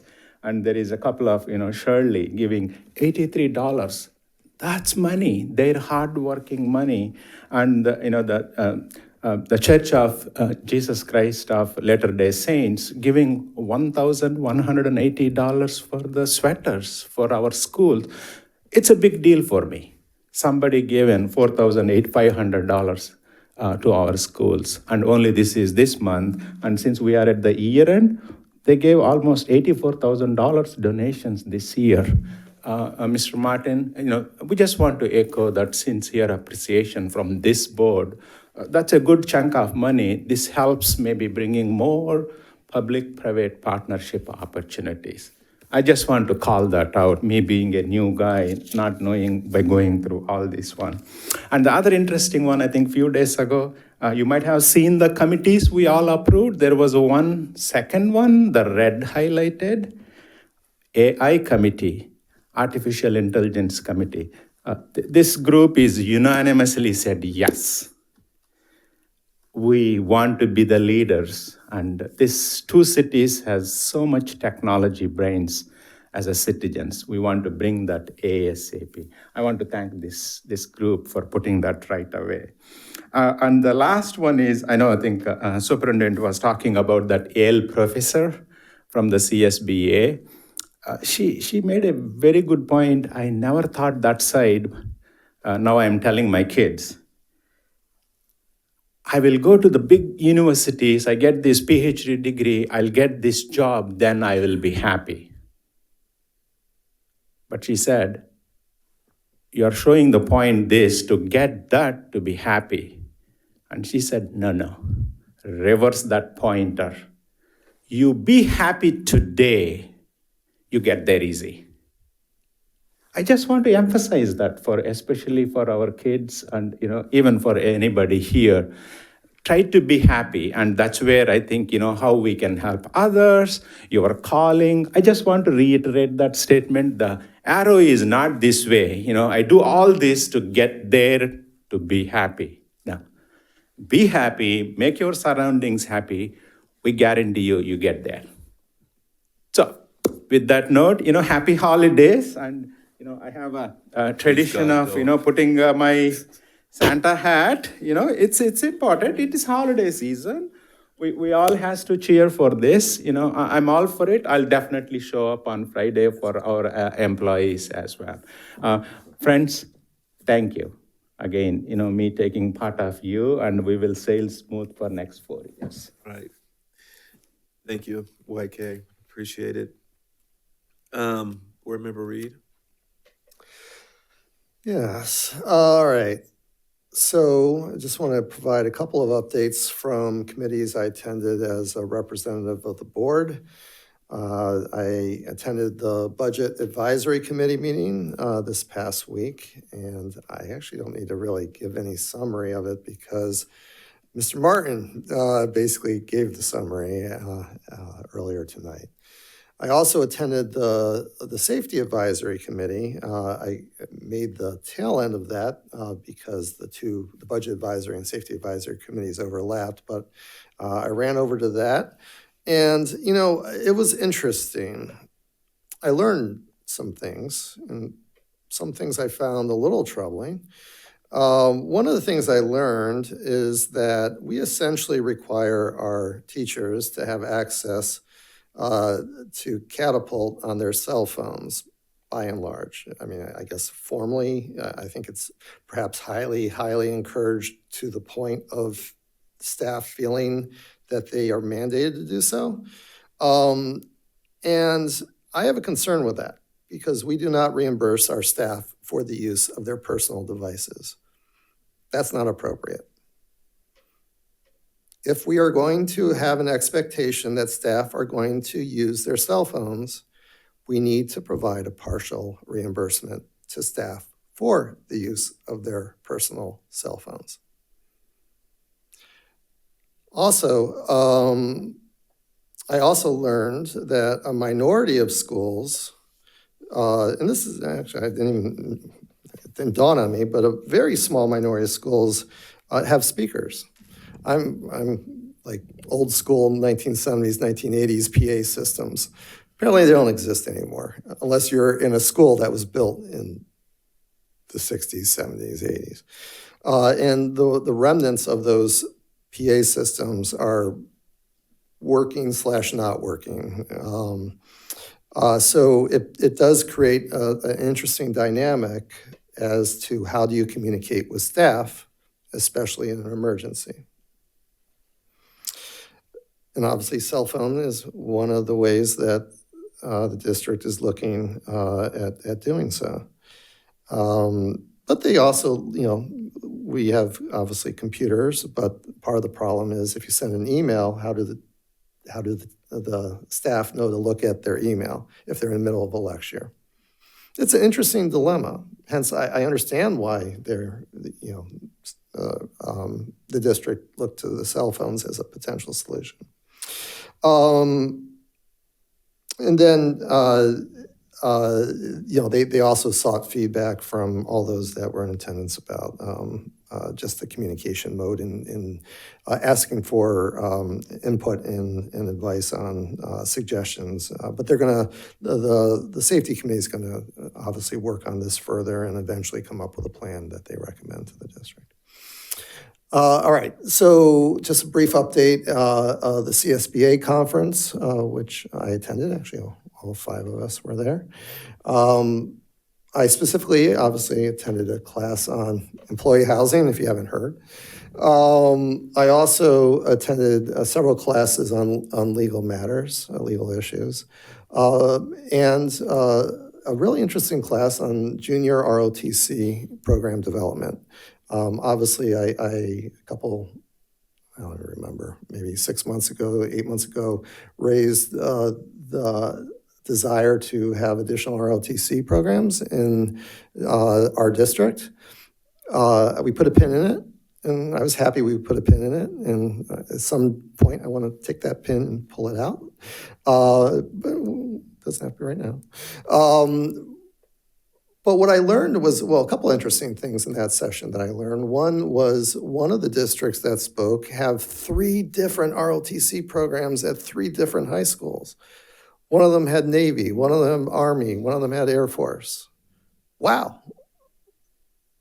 Maybe that's something we could strive towards. I also learned, and I'm not joking, I know it could sound like a joke, but the federal government issued the very first Space Force junior ROTC program. So it does exist. I know there was a question of, are they going to do it? Apparently they have. But I have the contact information of the presenters, including 2 of the presenters were, one was with the military, one was retired military, but they were both highly involved in troubleshooting ROTC programs in helping districts figure out how to make it affordable, as well as how to jump through the hoops on the application process. And then the majority of the classes I attended, which was probably 5, maybe, were artificial intelligence. I made it, first of all, there were a ton of them, and I just went to every single one I possibly could go to, unless it sounded like it was duplicating some of the content I've already learned, and that's when I stepped into some of these other classes. There's a lot we need to be doing, and I am very appreciative that this board made the major decision to form a formal artificial intelligence committee. There's a lot of opportunities. There's a lot of challenges. But the only way to take advantage of the opportunities and avoid the challenges is not by sticking our head in the sand and pretending it doesn't exist. It exists, and I would like this we haven't really gotten into, because we just created it last week, or tonight, actually, the Artificial Intelligence Committee. I really, really, really want to make sure that we have appropriate stakeholder involvement in it. In other words, not just 2 board members and executive level staff from the district. I want to make sure we have teachers involved in it. I want to make sure we have classified involved in it. I want to make sure we get parent involvement in it. I want to make sure we get, tap into the wonderful resources in our community with Intel and Micron and all the other types of high technology companies. But I think, obviously there's a great opportunity there. Speaking to the gentleman, Mr. Hall, who came to speak to or offer, I consider probably a generous offer of 100 acres of land, literally right across the street from where we were looking at spending almost twice as much for 25, 30 less acres of land for our comprehensive middle high school. I do think that we should, as a district, do some serious due diligence on that offer and explore what that potentially looks like or would potentially cost. I know it's outside of the urban service boundary, but it's literally across the street from water, sewer, and electricity. If you tell me it's going to cost $30 million to tap into that, then I'd be like, all right, that doesn't make any sense. But if it's only going to cost a couple million to tap into it, and we can save 30 to 35 to $40 million of taxpayer resources on buying a larger amount of land for less money, again, I think we have to do our due diligence. I want to applaud the students who came to talk about environmental issues today. And I want to share my story about climate change. Many years ago when I was in college, when really environmental issues was not a, hot topic, if you will, I actually formed the first environmental club at my college. It was called Suffrage. I had to remember what it stood for because I got a little crazy on the acronym. But it was Students United for Responsible Action to Guarantee Our Environment.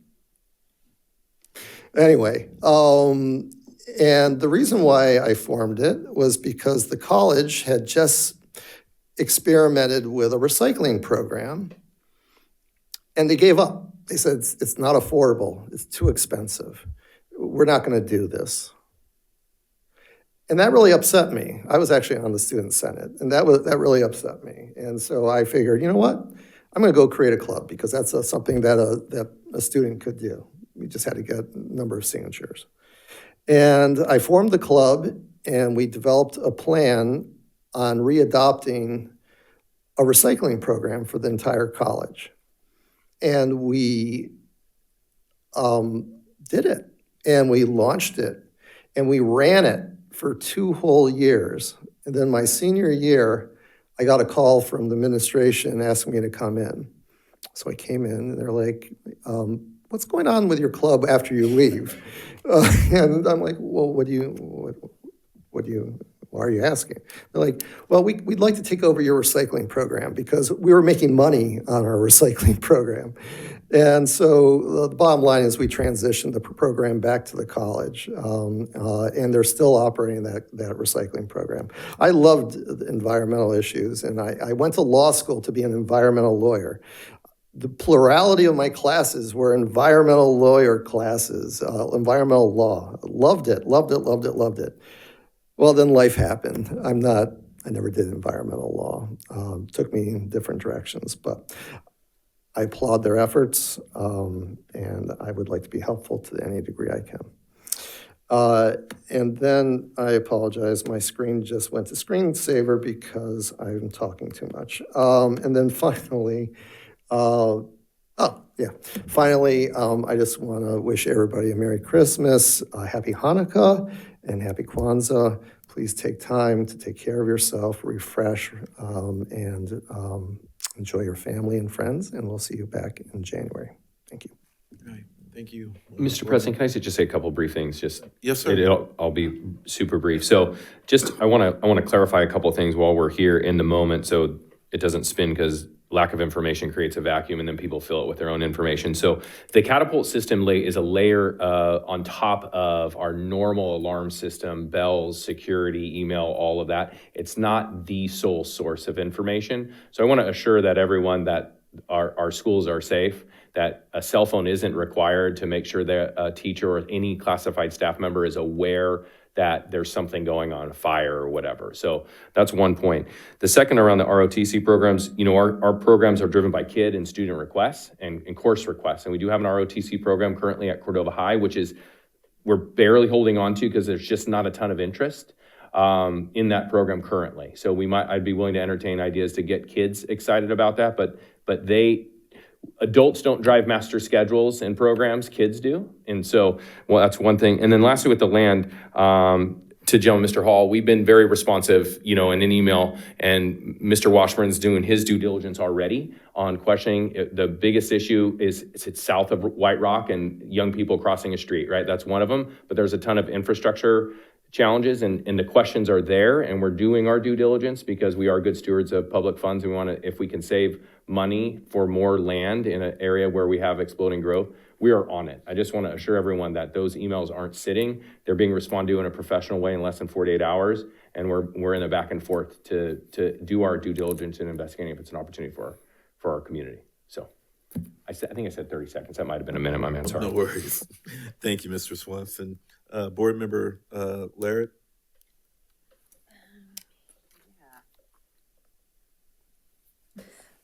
So just a couple extra comments on the safety committee. The other thing that we really talked about and has been kind of an initiative of the committee is really honing in on our campus monitors and their job descriptions and making sure that they're prepared, because looking at our job description for our campus monitors compared to other districts, we were quite deficient in what the job description really looked at. So safety committee has really been looking to that to really make that a little bit more robust.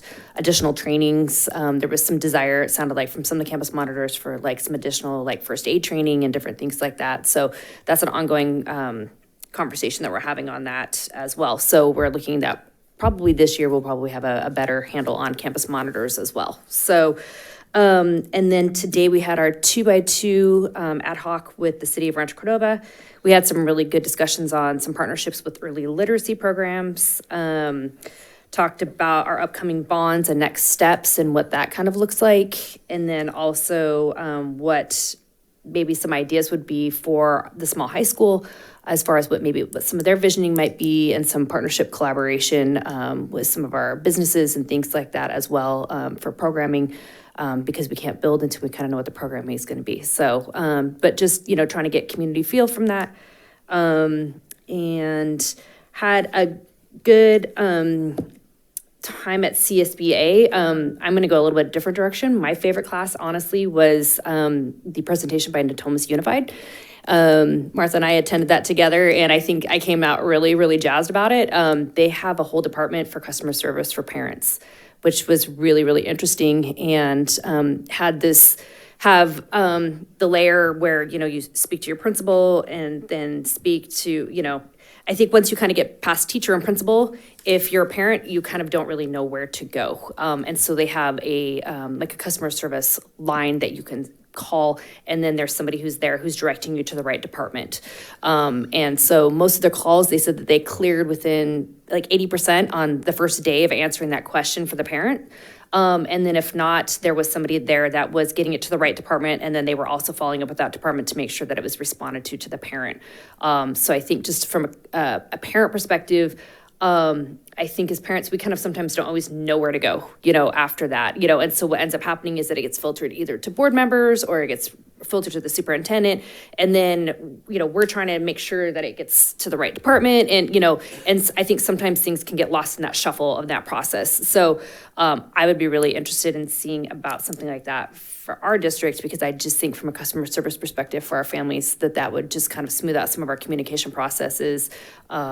And they were even using it as far as like from facility standpoints, if there was a teacher that had an issue and it was not they didn't feel like it had been addressed, they could call in and then they could check in with facilities to see if there was a timeline for a part or different things like that. So even from a perspective of staff members, they were also using that to kind of get information back, for different things like that. So as cool as the AI stuff was, which I thought was amazing, I was really juiced about customer service. So, and then did want to extend, my thoughts on Miss Luna. Personally, for me, in my household, my daughter is a TA in the office, so she was, very impacted by that yesterday, and just wanted to just say what a wonderful person she was. Very good to the students, great with parents, just a really bright light. And did want to also thank the site for the additional supports that was provided to our students and staff today. I know that was,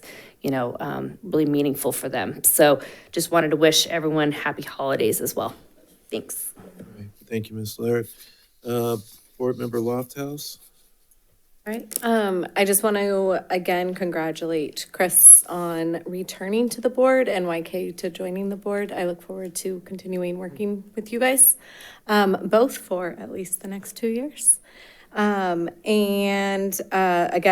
yes, we all went to the CSBA conference, and I had this in my notes, but prior to the CSBA conference, Mr. Clark and I were at the delegate assembly, which we both serve on, and that is where each of the regions throughout the state are able to meet and talk about issues more on an interpersonal level in smaller groups about issues that are happening throughout the state. And in those conversations, I just wanted to extend my gratitude to this district in how forthright we are and proactive we are and ahead of the game in so many things, and ended up sort of being the leader of a lot of conversations about things that are happening in this district and other districts wanting to know more.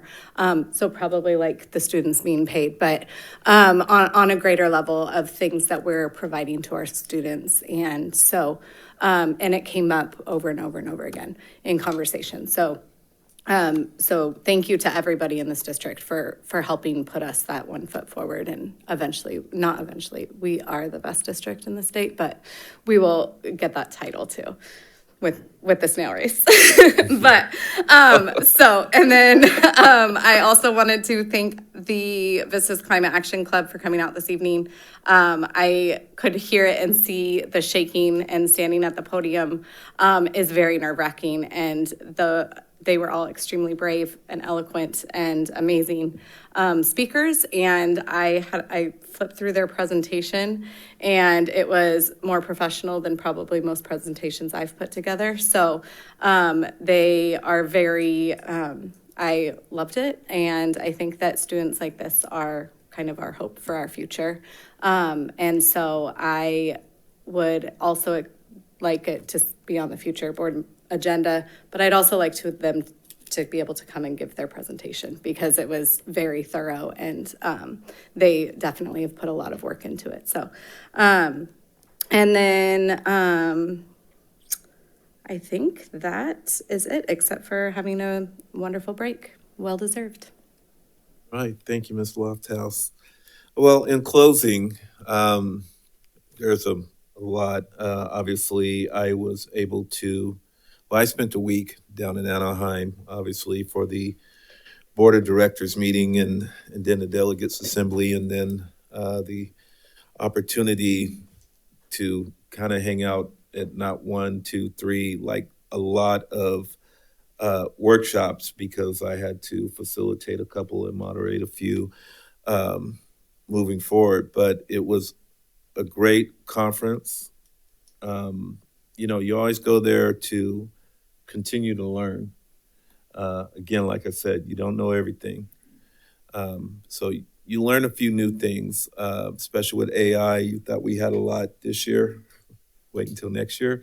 That we'll have a few more meaningful workshops on AI at the AEC in Sacramento, which I will tell you that I am the chair of that conference. So it's a lot of planning for our entertainment, for our speakers. I wanted to touch on not only the Golden Quill, the Golden Gavel, and the Golden Bell Awards. I apologize for missing the dinner with Kingsley and Bogart, but that was another event that I had to go and be part of. My challenge to our teachers, our admin, and even our board, I want one of those awards. We got to have it. And I kind of chuckle when you mentioned the snail race. I don't know how that's going to work out, but this district is the cream of the crop. And like Kara said, people are envious of us. They really are, to find out the things that we're doing, especially with our student board members and the programs that we have. It doesn't make any sense why we can't bring home any of these awards. So I'll probably have to recuse myself from reviewing and judging those forms, but I trust that this district and our teachers and our youth performers, whether it's the Cordova Drumline or the Folsom Jazz Choir, we can make it happen and make a name for ourselves, especially with us being in Sacramento next year. So I look forward to chairing that conference. We'll see how it works out. I applaud the students from Vista on the climate change discussion and their passion for it. I think we need a committee, and I think if we can, Superintendent, look at doing a reso, showing that we are in full support of what they're doing and supporting them as much as we can. Proud to announce that we have a lot of new committees. The one that, and I think this was a brainchild of board member Reed, was a 2x2x2. Who was it? Was it me? Who's going to take credit? Okay, board member Larry. I'm looking forward to sitting on that committee. I think it'd be good to work in collaboration with our municipalities, both Folsom and Rancho Cordova. Proud of our students at Riverview STEM. I had the opportunity to go out the other day and serve hot cocoa and hang out with Santa and Mrs. Claus, and the kids at Riverview donated toys, which will be donated to Blessings in a Backpack, which they will be doing their toy giveaway this weekend.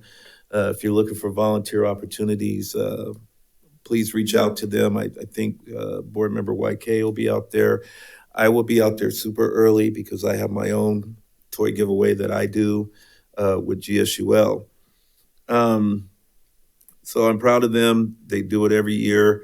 I think they've been doing it at least for the past 8 years. So kudos to them, and kudos to Troy Martinez for coordinating all that. And also thank you to Peter J. Shields for allowing me to come out to visit a few classrooms and talk to staff. And I want to give a special thanks to our superintendent. Had a great time with you at the conference. Had a great time with Board Member Lofthouse, Board Member Larrett, myself.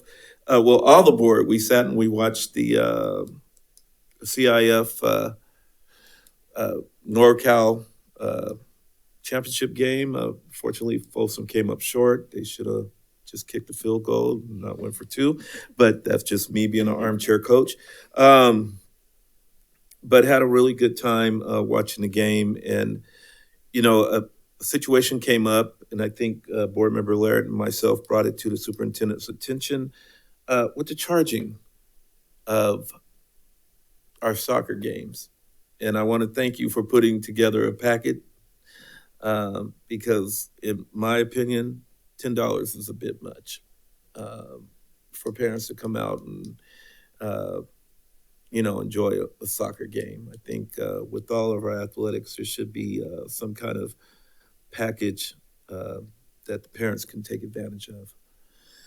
So with that being said, I just, when I got sworn in, I'm going to double down on the comment that I made in my speech about this board, this governance team, taking time to reflect, taking the time to reorganize, and take the time to rebuild.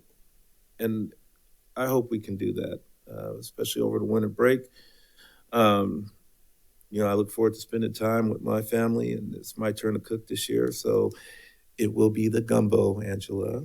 That's happening. So anyway, I just want to thank this board for the opportunity, the community, for the opportunity to serve you 4 more years. So with that being said, we'll move on to item 18, advanced planning. Our next board meeting, I believe, is, January 9th. 9th, okay. So look forward to seeing you there. 12-month calendar, any comments on that? Hearing none. And suggested future agenda items, anything?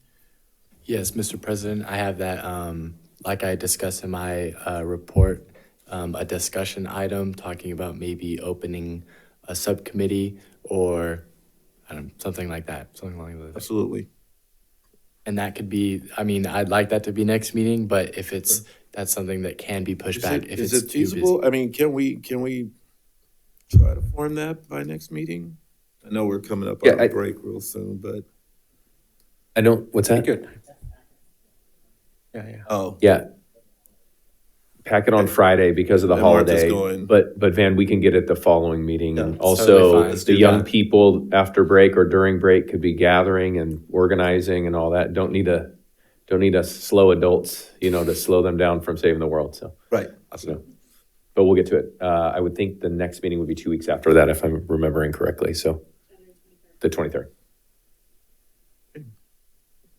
The 23rd? Yep.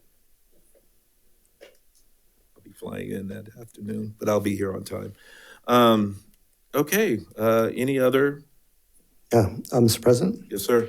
I have 2 that I'd love to have on a future agenda. One is I really would like to better understand our reimbursement policy for staff. What do we reimburse for? What do we not reimburse for? Is it robust? Is it not robust? Is there opportunities for enhancements? The second item that I'd like to see on a future agenda is I'd like to get an update from staff on the status of the Native American initiatives that we're looking at pursuing. I really haven't heard anything recent on that, and I want to make sure that that stays in the forefront. Okay.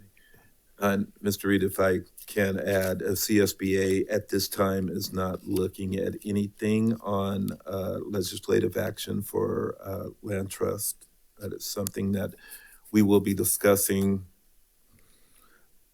I believe, the weekend of the 1st and 2nd at our executive board meeting and board meeting. So I'll keep you posted. Thank you. All right. Is there anything else?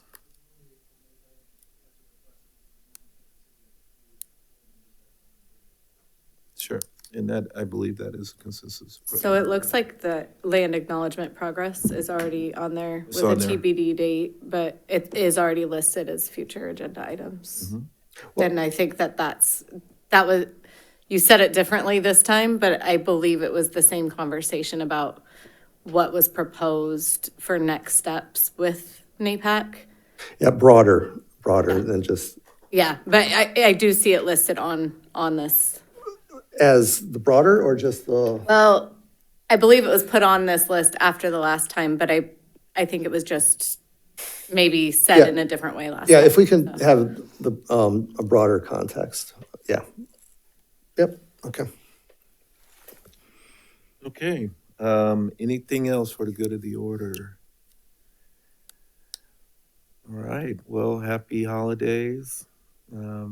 Hope you all have a chance to just relax, spend time with family. Just take it easy. Don't overwork yourself. With that being said, with consensus of the board, meeting is adjourned. Since they need to-